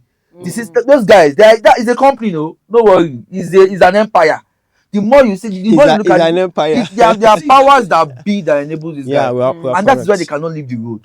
They can't. They cannot leave the road. It's just like a menace that is part of the society. And that's why I used to tell people that before Nigeria can be good, a lot of people will suffer. Both the affluence, both the poor. You know why? People where they chop for say may good. That's bad. Like the people they chop. Pass people where go chop if you good. If you good. We've seen different examples that people have come up to say, okay, let's initiate this, let's start this. Even with the cities. God bless you.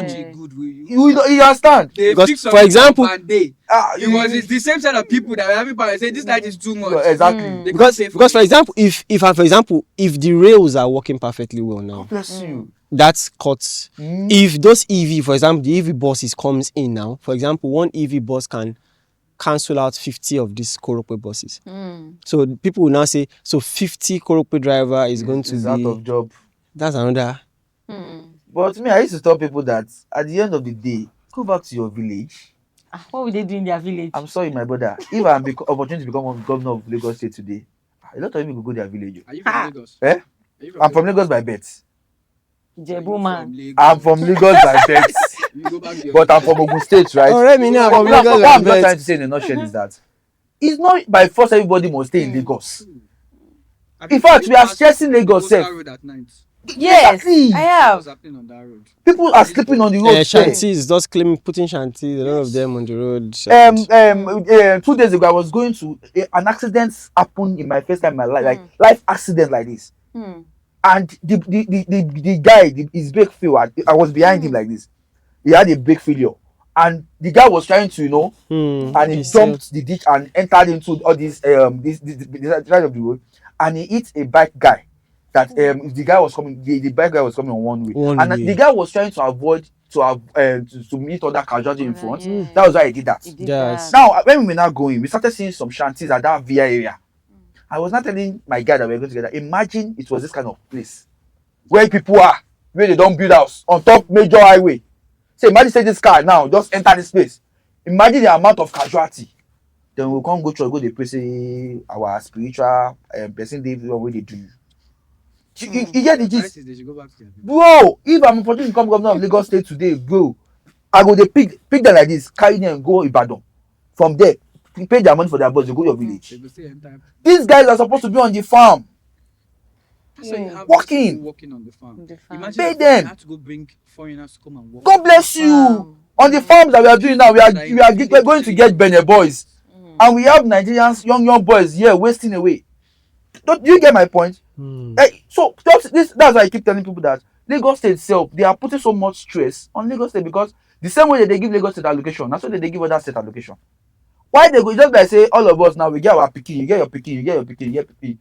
God give you allocation, you give you allocation, you give me allocation too. You've turned it to pidgin conversation. Yeah, I are passing information. You understand the point? You now, you God don't give you your own allocation. You can't carry your own pikin, can't give me.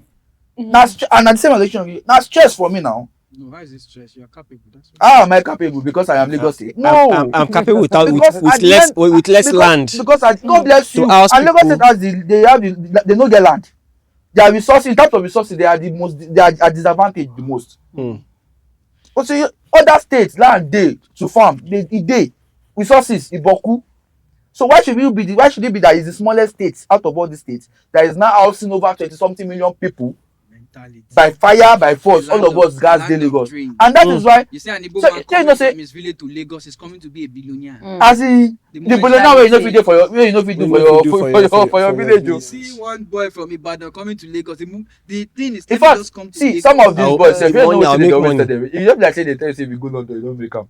And some of them wetin dey some of their head o say Once I enter you Lagos, just join truck once you reach Lagos, no worry where you go sleep there, everywhere you go sleep. Yeah. And when you dey come reach the Lagos, they go come know say na lie. To come go back, probably you just be like say their village and then first go Lagos. You know say the shame to come go back say omo nothing dey Lagos o, you go call the car like, Do you know how many of my guys are in the UK? go check all these boys, You all of tell them me they be to Ibadan come people. back, they will not come back. You go dey hear their accent like this for I think maybe Only I think one took the courage to relocate back to Nigeria. Even investment too. People in the diaspora, when you tell them that they should invest in Africa, yeah, they're always like, how will I even say? They don't want to. Basically, that happens because no of the now all of them external don't, everybody don dey. People are I was talking to now some they of don't my expect clients. them. I was talking to some of my clients. He said because he actually used to invest in Nigeria. I used to tell his guy that nothing. I want that. Nothing. Which I was talking to, he said that all of them they don't dey learn now after the war. So After they they now see no place like home at all. because all of them now they cannot now stay where they are. Because they born they pass their head like they say worst case scenario if I go my country back they no go chase me comot. still- Now all of them now they are not trying to.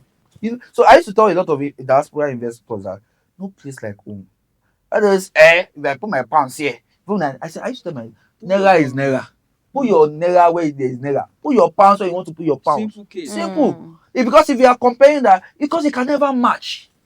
If you are saying that if I had bought this house in pounds, if I convert it back, I've not made money, bro. Let your naira investment be your naira investment. That's one of the Let your good dollar ones. investment be your And dollar that's investment. the Let your message pound. they don't- But they don't the mistake understand. of saying I can never have anything to do with Nigeria. No place like home, bro. No place like Nigeria. Anything if you pass for here, you go come. In fact, Nigeria if you do anything. I think I'll just digress it. I think one of the points I feel when we're saying they should go back and go and farm, I think I see this work in the diaspora areas whereby there is a border.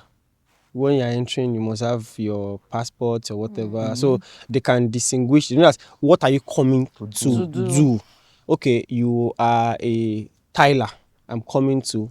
How many months are you spending? How many days are you spending? Which contract are you going to? If that system can also come to this inflow and outflow into interstate, so it will help. So that So, but if you know you're can't- entering from the challenge is you can't board a citizen. No, obviously. no, it for people for states like Lagos. You I see, think there was a time. they also I have think the there was a rights time to the Lagos state. wanted to have this Lagos State Residents ID They card. did actually. Yeah, they actually Yes, because yes. now since that kind of thing they can actually initiate that thing. And for you to even claim that ID card, you must have done something to even What they grab that actually ID card. just do is they just to identify yourself that you are in Lagos and you stay in Lagos. It doesn't still change Because anything. that's one of the But things. you can't And board people why- from moving no, interstate. why- Because they are a citizen. why this can be looked into for Lagos is Lagos must not be dangerous. Lagos must Must be Lagos peaceful. must be safe and it must be work friendly. And if you see now, sorry to say, Northerners are coming in, you see them even parking themselves inside trucks. There must be clearance for all these people coming in. It's either you're coming from entering from Bega, you're entering from maybe the Clearance from Aton. Apala. This. That's what they tell you. It has From to. Apala. They need to look into it because before you know it becomes a menace. Look at now this coastal road. We're all celebrating it. You said something just now. See people sleeping on the road. Shanties are there. If you ask them, where are they from, they will say they are from maybe one state. How did they come? How did they enter? Nobody can. So see. that thing will also serve as like an accountability for people coming in and out. So if anything happens, you know, okay, you came from one Danjuma, you came from, okay, you came to spend, maybe you came for a job. After you finish, there must be, there must you go to, okay, I want to spend more time. You go and renew. Because if not, before you know it. Okay, so my guys, let's talk about our business, real estate business in Nigeria and in Lagos. You understand? I think we spent a lot of time discussing a lot of things, which I love. So now let's come back to our industry now. Talking about real estate, where do you see the future of real estate? As a developer, where do you see the future of real estate? Let me say, okay, in Lagos to start with. Considering your past, what you've done in the past and what you are still doing as a company and what you are looking forward to. in Lagos, what do you see the future of real estate in the next, say, 5 years? Let me start from here. Okay. It's a very good It's a very good question, and someone was talking about diaspora clients. Yeah. And diaspora clients are, sorry to say, if they are the future of the business. Let's be sincere about it. That's where the remittance is really coming from. And if the people that the remittance are coming from are scared, then there's issues, there's problem. So, and they are the future that we're looking up to. You launch a project you want to sell, a lot of people cannot afford to probably buy. Actually. Because you cannot afford to do 30 years mortgage plan. Or can you? No. So you want your cash to come in, and they are the ones that can afford. So the future of real estate, definitely people will still invest. Take or leave. Yeah, but the future, we need to look from the angle of solving a solution of fear. And I would take it back to memory line of just last year, and I will take it to I'll mention names, but imagine someone with a C of a property still losing the property. And you are saying there's a future. Even with COVO? Yes. Even with COVO. In Lagos? Yes, in Lagos. So that means COVO is not safe again. I thought they said COVO is the... Okay, there's a lot of explanation towards it. Please, so we'll take it down to the root. So we'll take it down to the root of they call some things land zone and land use. So it starts from land zone. You could have a property that is land zone, land use. You could have a property that, yes, it is freehold, it is safe, and at some point, government will come for those properties because they call it now, it is trending, ROW, right of way. So your property can have a COO, but because of you bought it because of the cashy location, because it's always location. You want to have a property. That's why I advise some people, don't be too carried by facing the road, because they could expand. There could be expansions. One, facing the road, then two, anything close to coastal lines, that's water. They mostly need for it. So the COV I was mentioning is those properties that fall on that Lagos Coastal Highway. Definitely, they call it ROW. Once right of way comes, take or leave. The federal government will say they own the coastal terrain. So that is when I said COVO. So okay. What is the fate of someone that has bought into a property 15 years ago when there was no coastal road? That yes, a coastal road is coming. I am foreseeing it. I've done 5 million investments. 20 years, I should look like billions. You hear that thing? I bought 30 million. This Shey Fodi was saying, I think yes, but some like he bought that property he bought for 30 million. Now they're asking me for 800. God bless you. So that is the future we all want to hear. But the risk part of the future, if the Jagabanis, the jobbers, the federal, when they come, what do you do? Now, right of way will come. It has come. Coastal road has happened. A lot of people's hands have been beaten. What are the future? What future do you want to tell them? Let me now go back to where the conversation started from, the right of way. So, right of way can cancel a certificate of occupancy. Right of way can cancel a consent. Is that the same thing as overriding public interest? Yes, it has. Yes, public has come for its use. Like we're all happy that the coastal road has happened now, and now. It was before, we know that's fine, it's supposed to be, I think, 75 meters. Now they're saying 150 meters. Now you can't take it from them because federal government owns the Atlantic, they own the ocean. So that's the point. COO is the best. You need it. But those, now nothing still now happened again. That even if you have a COO property and you don't develop it, it is undervalued. Don't let me take this conversation too deep. But what I'm if you have it's on because they even say, even if it is a COO land, even if it is agric for farming or plants, let it be in use. That is where the value comes in. So it is when you develop a property, that is when it gets the value it needs for. So COO is good.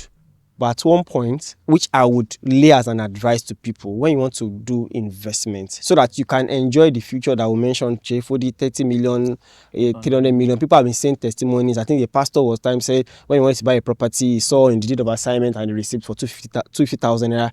And the children that the Baba has gone and he invested. And so if you're looking at that future, what are the two things I would say, so that the 5 years future is what we've just explained. Real estate is good. For me, I would still I would advise land banking. Land banking.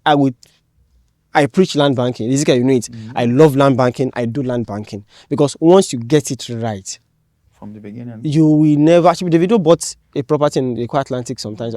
Ask him for the value of that property now. He has not I think I'm not sure he started building on it. So he land banked before he started building. And if he say he wants to sell that property now, so I saw one FX guy that was saying he bought houses 400 million somewhere. Like I think it was Bond that was also talking about it. So his own case was information. If he had seen people that could advise, maybe my guy here or you definitely say, "Why you want to go and buy a house of 400 million? you don't need Go to Lekki, buy a plot of land, keep." Developers, you come for it. You do JV. It's as simple as so. All these things are those. You might have the money and not have the right information. You just still waste it. So that property that he has bought, then the only thing he can do best for that property is maybe he could resell at a lower value or use it for video. Or use it as video guys that do videos, musical videos, and movie videos. Maybe with time he would. So what I'm trying to say is the future is bright, but we cannot leave the part that people's hands have been bought because of they want to cash out quickly. So land use, once your property falls within a coastal terrain area or a choice location, you have to at least be 200 meters, 300 meters away. It's very important. Any choice location. Run away from coastal if you still want to invest in it, do a 300 meters, 400 meters, so that whatever they want to do, it would. So that is where you can enjoy the future. So once you know the land zone, it will help you to plan your safety precautions on it. Land banking is good. Investment is good. Real estate is very, very good. But the preliminary, the precautionary part of it needs to be carefully done. So it doesn't be like a case that I have CO and I still lost that property. Samson, let's hear from you now. Do you want me to say the truth? Say the truth. Nothing but the truth, please. If an investor says I'm not investing in real estate, now you lose. Actually, the truth, that's just a fact. The whole issue of I lost my land, lost to government, people have been losing land, people have been losing properties. We need to understand that. This whole fear of the government is coming in, government is clamping on properties in Lagos, it would always be there. Let's be honest with ourselves. And it would always show up at every point in time. If it's not coming from the government, it might be from even the families that you bought that property for. It might even be you might be a CFO property and you still have issues.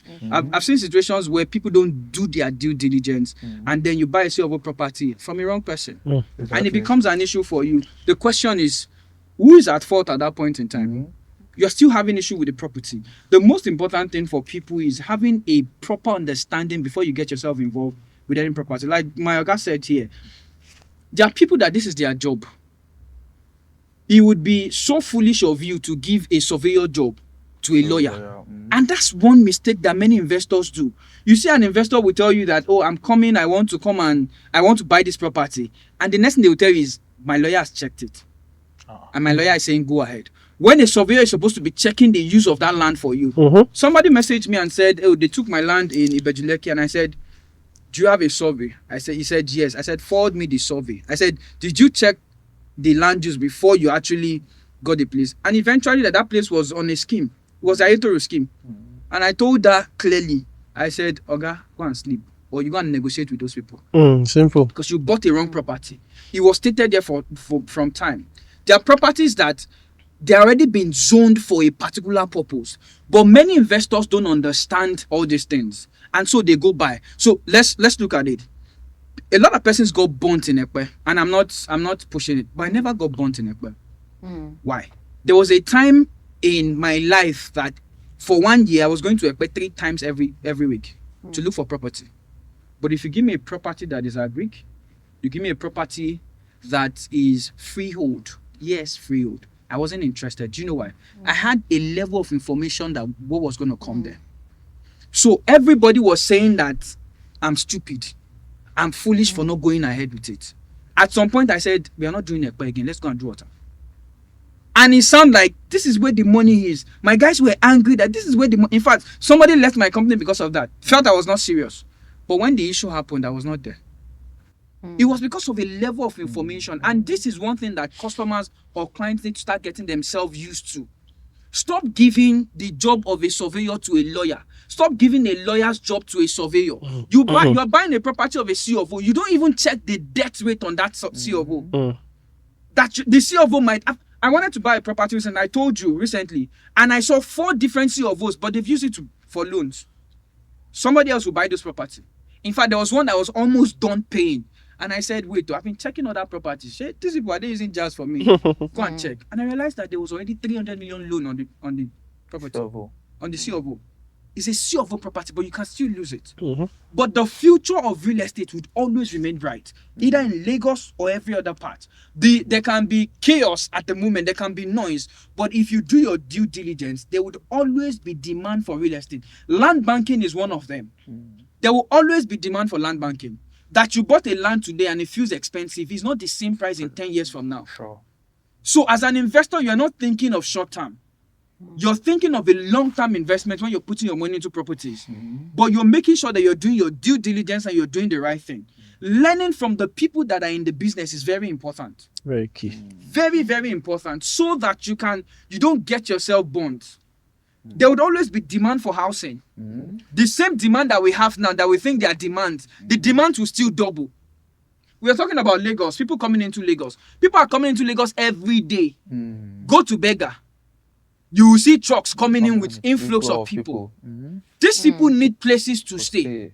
You see those people come into Lagos and then they start business one way or the other. The whole essence of we shouting about rent today is because we have deficit. And you see some people would go online and I still blame realtors. You see realtors that are supposed to be doing good job. They will go online and be saying, oh, the government is doing this. And you paint the picture bad. When there was demolition in my estate, many realtors didn't know why there was demolition in the estate. But they went out there and they were creating fear for investors. Thank God you didn't buy it. Thank God you didn't buy it. Thank God I refuse to sell this thing to you. Because you want people to turn to your side. You're beginning to create fear. Yes. There will always be fear in any business that we are getting into. Always be fear. You run a cocoa farm, which is Next Generation Farm City. Do you know that there are people that have tried getting themselves involved with farm and they've got burnt? And when you're having conversation with them, they will tell you that, I've gotten myself in this and then I got burnt. The question is, did you get burnt from me?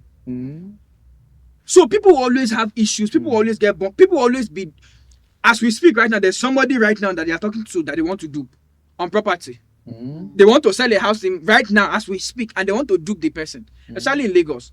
But does it mean that the industry is bad and the industry is not flourishing? So the real estate industry will continue to flourish. 100%. Only the people that don't invest in it now will get to lose.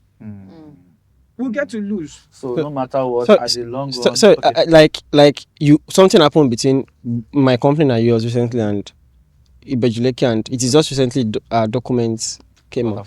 Imagine the future we're talking about 5 years. Those that did it, is up to 1 year or so. So imagine those are saying, I will not buy. I have not seen clear picture. So imagine those that bought. Don't wait to buy. You buy That bought and they're like and the picture is not clear now. So imagine. So if they have done X, definitely now when everything is out. You know some people didn't buy Lekki because they thought water will soon take them off. I'll be now. I'm still waiting for The house is built on water. They're waiting for Ark of Noah. You know, The water has not come. I was showing somebody a picture. I was showing my wife actually a picture of a house that I would like to stay facing the ocean, and she said, "Water will soon take them off." And then she said, "Wait, our house is actually on water now. It's on the lagoon and we are still here." I said, "Yes, we are still here." So you see that, and many lost those deals to back then because they thought, oh, water is coming, water will still take them off. Imagine when this man that owns Landmark said he bought where Landmark is today. It was water without structure, without road, but he could see the future. He could paint. Imagine when Pastor Bodi was mentioning when they bought Covenant Christian Center, where they are right now, and then because they brought infrastructure into the place, what happened? The property around there skyrocketed, and you could hear people that actually took the risk to talking invest. about that. We just like Sheba Residence 1, where we are reading currently. Yes. I remember when we got there last year. Do you know that they are offering me a land there now? You see this thing called development there. When we started building and everything, the landlord and everything, somebody now called me and said, "Oh, the land that is beside me is 2 plots. They want to sell each other for 110 million per plot." Imagine. And when I got there last year, that was not the value. Now because of the so that this guy development. I was not like so now the development with me I bring you want you sell and Just give me. imagine when Baba Okoya bought All these eleganza. just imagine what, and then imagine he's thinking, the government will clamp on it. Nothing can happen there. Let's even take it down to maybe let's take it to the low value properties. You mentioned Ota. Yes. Anyway, that yes, Ota. What do I want to go and what rent stays in that place? Do you know Nesu? I know Nesu. That's beside that road. Under Nesu. Yes, that area. We literally have to clear with grass to get to that place, to the house, and we are looking for one roof. It's not that you have a road path. You are clearing grass just to get to one roof. That's the only person on that street. How much did he buy that place? He bought it maybe 50 or 30,000 back then. Do you know they offer me a place on that same street today? It's 1 acre where boys play ball. And somebody called me and said they want to sell it, not far from where he bought, and they're offering me at 17 million per plot. But somebody bought that place 30,000 naira. And bought 6 plots and left, just fenced it and left it there. That is the future of real estate. I was the one that was now thinking, wait, if I buy 17 million there and I buy 30 million, 40 million around this, I will get more money here faster before that place. So that's where location, that's where your due diligence start coming into place. But that real estate will not flourish. There's no way you put a real estate project that will not flourish. You just need one infrastructure. This whole part of Shango Tedo that we celebrate today. Yeah. 7 years. Ogombo Road. Now my friends I did Ogombo Road develop. 4 million naira. Ogombo. You can't get a place for 60 million. After once you get to that road, after Abamade, sorry, I said like nothing on that road. It was when Urban Prime came in that everything changed. I remember when they were launching Urban Prime. I came. Urban Prime 1. That place was 4 million, 3 million. Per plot. Somebody was offering me beg there. you. So real estate will always progress. Now that same place now, if you are holding 300 million, you'll be sweating to buy. Yeah. So this Ogombo. Yeah. So far development. I mean, is it the same area where everybody's going to? Do you know when 2018, 2019, they never born that person where inside you mod 2018, the place I was telling you is inside the Lerongbe. Do you know when I was driving to that Lerongbe, I turned back myself. I said no, I can't do this. What I want to come and do here? It was a friend that came to buy and told me I don't buy you. I now realized, wait though, I have somebody in town plan. Let me even check what's happening in this area. And then I went to check and I saw the plan for there. I'm like, whoa. People actually didn't even know that this bridge that will connect Tom was still coming. God bless Amen Estate. That woman, Jesus Christ. She saw it. Jesus Christ. Those days you used to check Jennifer that you think that place is in Lekki. That woman. Anytime I think of my budget, that woman needs to wake a man in me. Like that woman is so vision now. As in vision, she's so vision, as in Amen Estate phase 1. She was there. As in that's the difference between a mind ready to do entrepreneur. Like everybody kept on meeting her there. You will come and meet me there, and you are coming at a very high cost. She was there, and that's what people will do in 5 years. People that refuse to invest in Nigeria today, or say real estate today, in 3 is that you buy cheap or you buy? Can you even times 10? Let me shock you. Inside Ajayi Akpata here, there was a property that they offered us that I sold. In fact, when I was doing transition into real estate, it was the first property I sold. And I checked the document of that property. The person bought in 2003 for 300,000. I sold that place at 22 million. But that person bought at 300,000. They gave me the place at 17 million. So I sold about 27 million. They gave me. When those people saw that I was able to sell at that price, because I told them I don't want commission. Just let's do a markup. Whatever comes on it is mine. How much you want to sell is none of your business. Sign the document. And they signed. When they saw how much I sold, they now realize that wait, I think we can do more. Inside that same Ajayi Akpata, you can't buy anything 40 million there now. This is less than 4 years. 40K. Ajayi Akpata. This is less than 4 years million. Less than 4 years ago. For me, I would tell any investor. In fact, I used to tell people that it's not much to buy land and you really want to come and build it. People like nobody, people like us, we are looking for JV. Buy land. Your own duty is just buy the land and keep it there. I know how many JVs that is on my table that I'm still considering now. And you can decide. People bought land at cheap prices and they are even doing JV. You know what? You know the students buy. You bought the land. Another person will carry the headache of bidding on it. You will not sit down and collect profits. You know, our JV that we are doing at Sheba Residence now, that man, by the time we are done with that project, that man will be working away with 1 point something billion. How much is it? And I mean, they think about cement. I mean, they think about engineer. I mean, they think. I mean, my engineer they call up and now. All the man, all he needed to do is buy the land, do his document, and lock up. You said something. You said something before, and I think Laila said it about let your naira be your naira, please. Let your pounds be your pounds. So that's it. That's the only way you can That's if you're trying to check me that I did exchange rate. No, you will not do anything. And one of the things, one of my guys in Canada was like, he has friends around him. He's still scared to invest. I said, fine, if you be scared, no wahala. When you think you are ready, maybe after 5 years, 10 years, when you now come, you now see that you not in the business of pitying. You now say that but this was the amount you were selling. Look at when you came now. Look at the time. It's time value for money. So it's doing it now. Fine, due diligence is very important. You can, but land banking. I mean, I will still be saying, do your due diligence well. You can't go. And I'll keep saying this. Investors, please stop giving lawyers job to surveyor job to lawyer. Please, they are two different things entirely. They do different works entirely.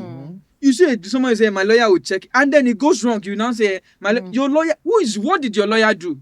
He just collected your money. They just collected your money. They could only verify the legal documents. They can't check the status of the land at all. Except a lawyer that is smart, that deals with a property lawyer.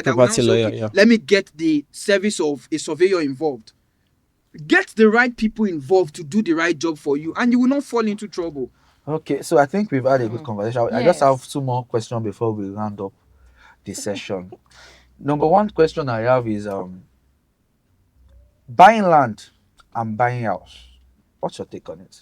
I want investors to understand. I have my opinion anyways, but I want investors out there to understand, because the people now for their mind they don't buy, because till tomorrow, my mommy is, anytime we are talking on phone, my mom will say, "Is it okay? Call it here." You know, their own mentality is. I will be telling my mom, "Okay, mommy, you let him call. Because as a businessman, you need to turn over some amount of money. You understand? Have some kind of investment. Then out of your abundance, you remove and go and buy a house. Because I'm a realtor. I sell houses. My taste is high. So you don't expect me to now want to come and live in my dream house. There's something I have a mission in my brain. That I know that even if you give me this money, that you take. I can never get use that money and build a house. You get the point? Now, buying a house. At what point should you consider buying a house rather than buying land? Or should you rather just invest more in buying lands or rather than buy house? Do you get the point? And you have to also think, when you answer, you have to also think about the current housing deficit that we have currently in Lagos, or currently in Nigeria. The last time I checked, we have over 28 million units of housing deficit in Nigeria, and all of us join together, all of us developers in this industry join together, we can never miss that demand. That's all. Do you understand the point? Even if there's nothing government can do. And that's another thing that any investor should be looking at. I used to tell people that in investment, there's something we call emerging markets. I used to talk about this, if you go and buy a house in UK, those places are already developed markets. There's nothing as sweet as buying into an emerging market. Is a market that still has a potential for huge profits, for growth. Anything that can happen. A lot of people bought lands here now, 4 million 4 years ago. It's not even up to 10 years. And now they are running a margin of over 500%. Can you get that in a development? Can you go and buy a land in Ikoyi now, 1 billion, and in the next 2 years you will not be selling for how high does it want to go? Do you understand? So now tell me, buying land and buying houses, which one do you prefer? Which one do you advise any investors to always consider?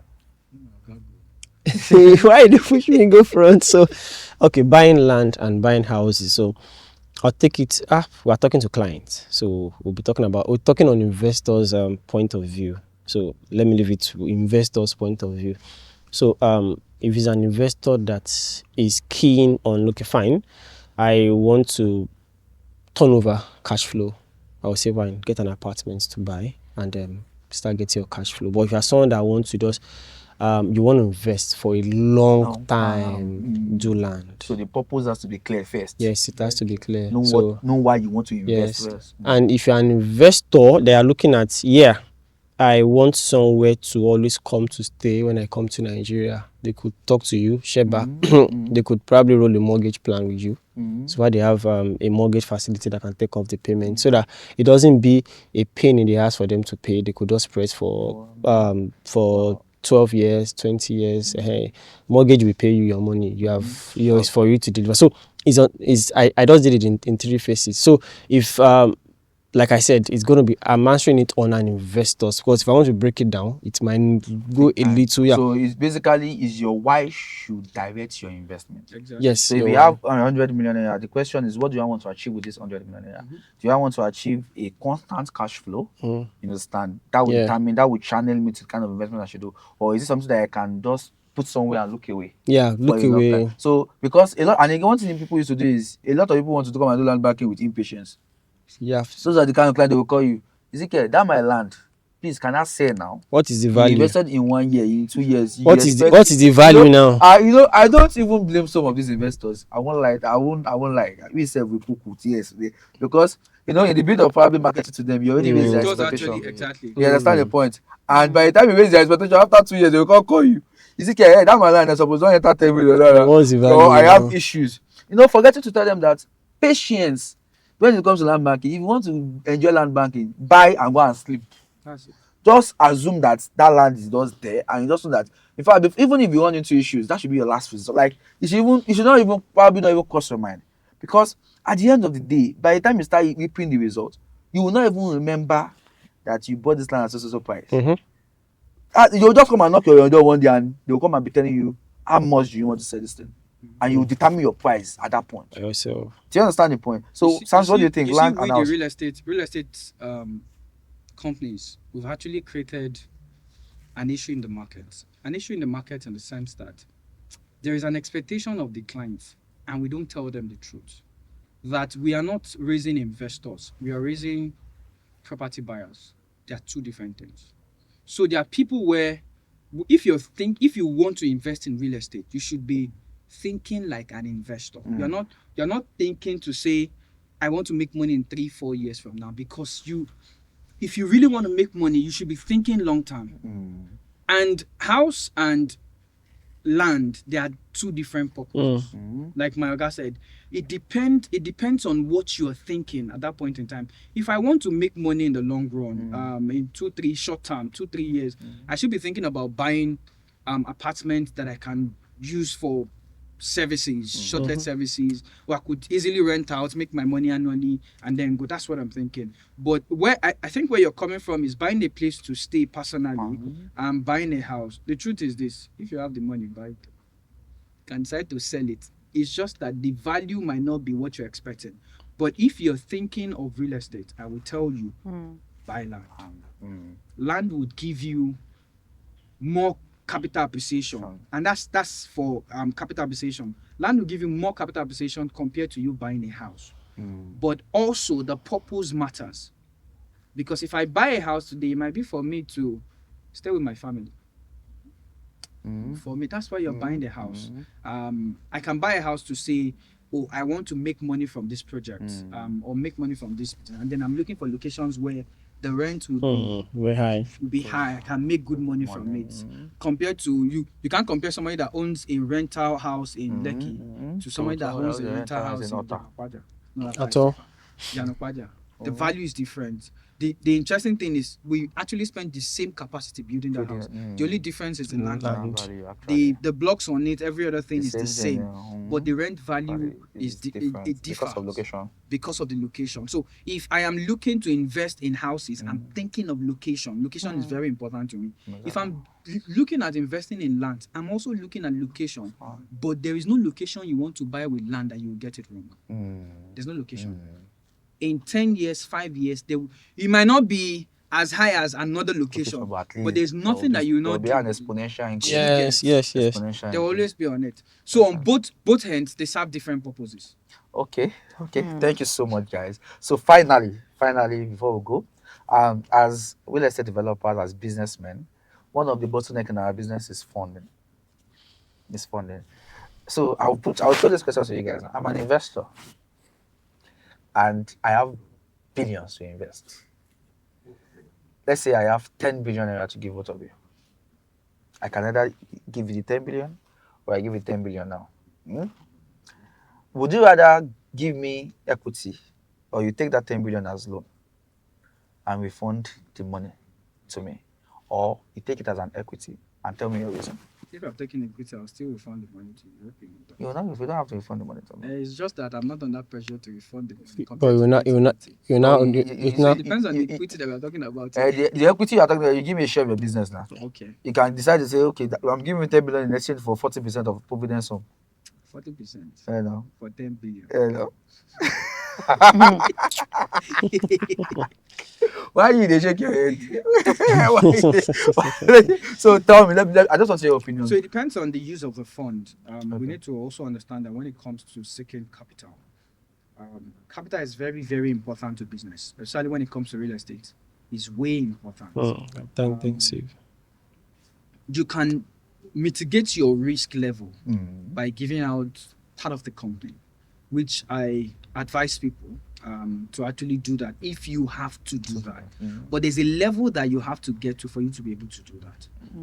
You need to have been able to grow that business to a level where you know that there are visible projects I want to do now, and then the kind of funds I want to receive. So the kind of funds I want to receive determines how much that I want to give out in the business. But if I see that I have the option of debt equity, I would still want to take debt equity compared to that, because I know that all you want in that business is profit. In the long run, you still want your capital invested. Nobody invests a capital in a business and then expect that you don't pay him back the capital. It's just that they are giving you, the essence is they are giving you a longer period to pay back. If you're taking the debt equity, for example, maybe you go to the capital market and you raise money from the capital market. You have a commercial paper, for example. You have even some commercial papers are even 3 months. 3 month plan. So it means that your project has to be solid for you to be able to make back that demand. And then it reduces the why people run from debt equity is that you are not sure of yourself, or you are not sure of the project you want to do. But if you are sure of the project you want to do, in fact, that's one of the best way money capital that you can raise in the market. Other people's money. Yes. Okay. It's actually one of the surest that you can raise in the market.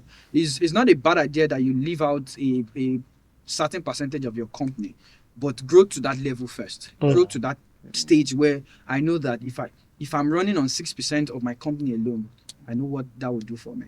And there we are not talking about 10 billion. You're not talking about naira. Talking about some good millions of dollars.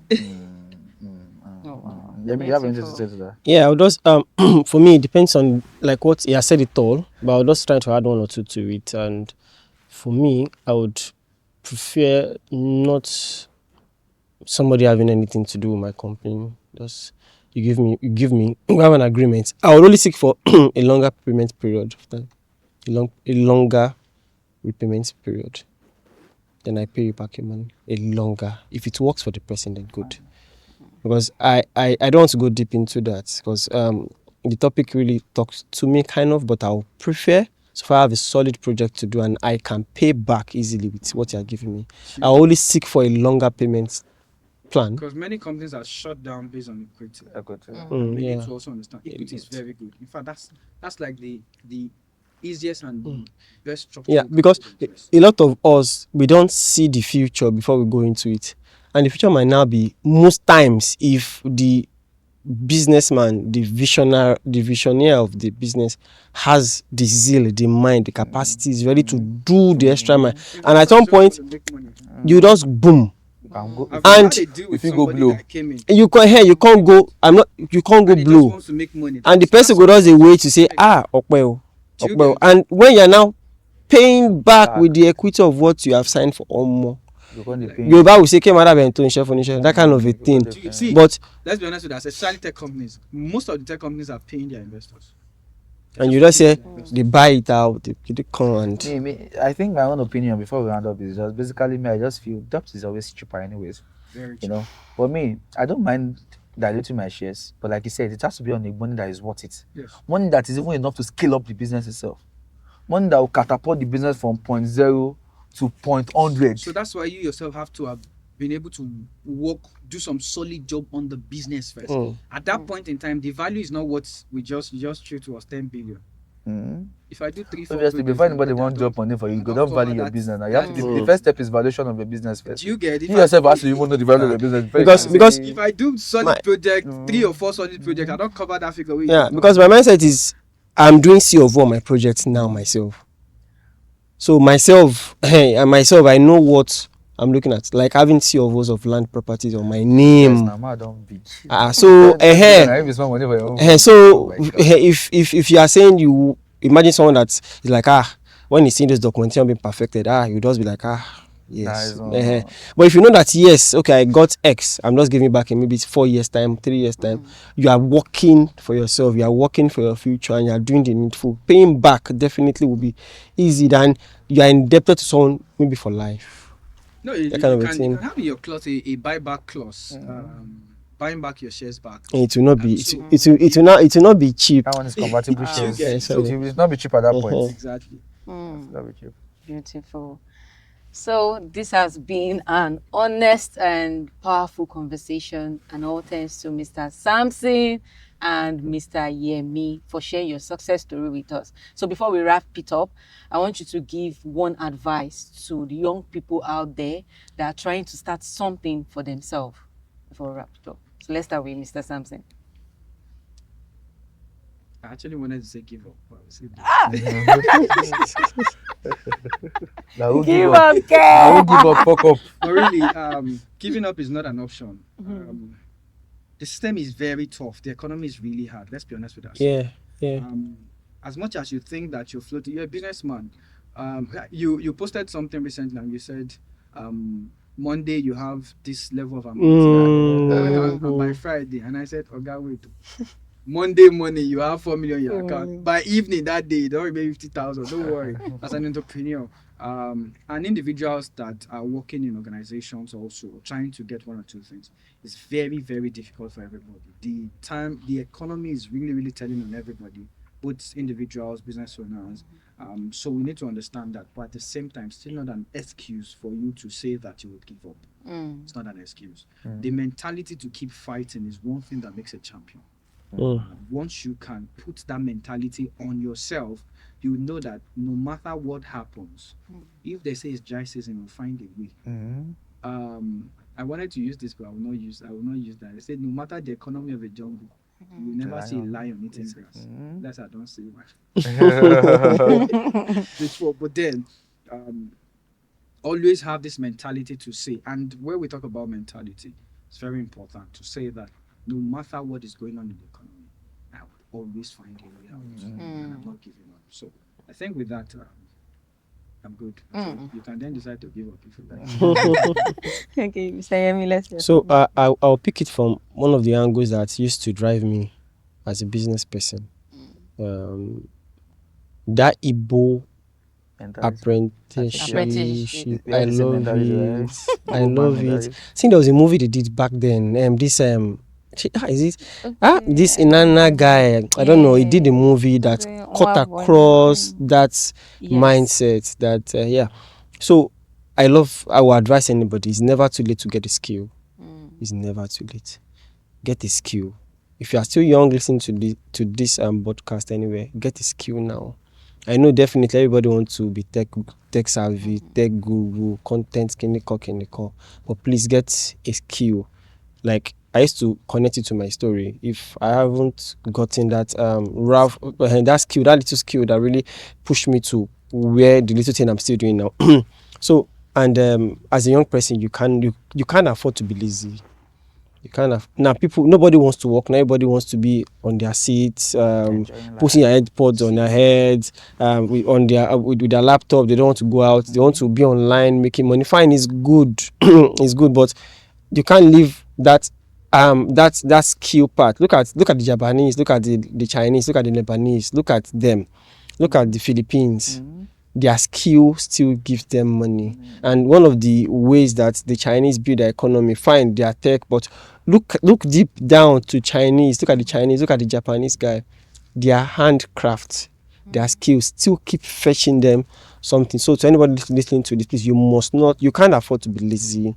Upskill, be skilled, and before you know it, the opportunity will definitely come. Thank you. Thank you so much. So before we go, one more thing. Roboties have a little package for you both. So this is us saying thank you for honoring our invitation. Thank you very much. Thank you so much for so your grateful. invitation. Thank you. God Thank bless you. Thank you. Thank you. This is an amazing company. And is I would say that I've experienced real both with one of two, and I can see on the solid project that you guys do, from Next Generation Farm City to Shiba Residence I can say to you, investor, this is a company that you can go. Thank you, sir. You're giving us your name now. This is a company you can work with. So it takes I consciously don't keep friends with developers. There are few friends of mine that are developers. If you're not a talk and do developer, it will be very rare for you to see me around you. You have to be able to deliver. And if there's one person that I envy his spirit on delivery, is this man. So it's somebody that I can say to you that you can invest your money. So for me also, I'll chip in something, and you know the angle I will go to. I would Dr. Ezekiel is a person. Fine, everybody is a risk taker, but someone that is a calculative risk taker, I'll give it to him. And we're doing a business together, which is Charlton Court. And if you are listening to this video and you have invested in Charlton Courts, now you've made the best decision. I beg you, help me screenshot that, please. I'll go use and do marketing. you made the best decision of your life. And if you're still looking at investing it, please go and do it ASAP, like immediately. Yeah, so I can tell you, and any of his products, Next Generation Farm City and Sheba. Fine, I've been to Sheba. I was there in the groundbreaking with also my good friend there. He's doing well. Keep up the good work. Thank you very much. Nice teamwork. Nice team. My two friends, my 2 billionaire friends there. I'm over to you. Okay, and to you, our audience, thank you for watching, and do well to like, subscribe, follow, comment, and stay tuned for the next episode. See you soon. Bye.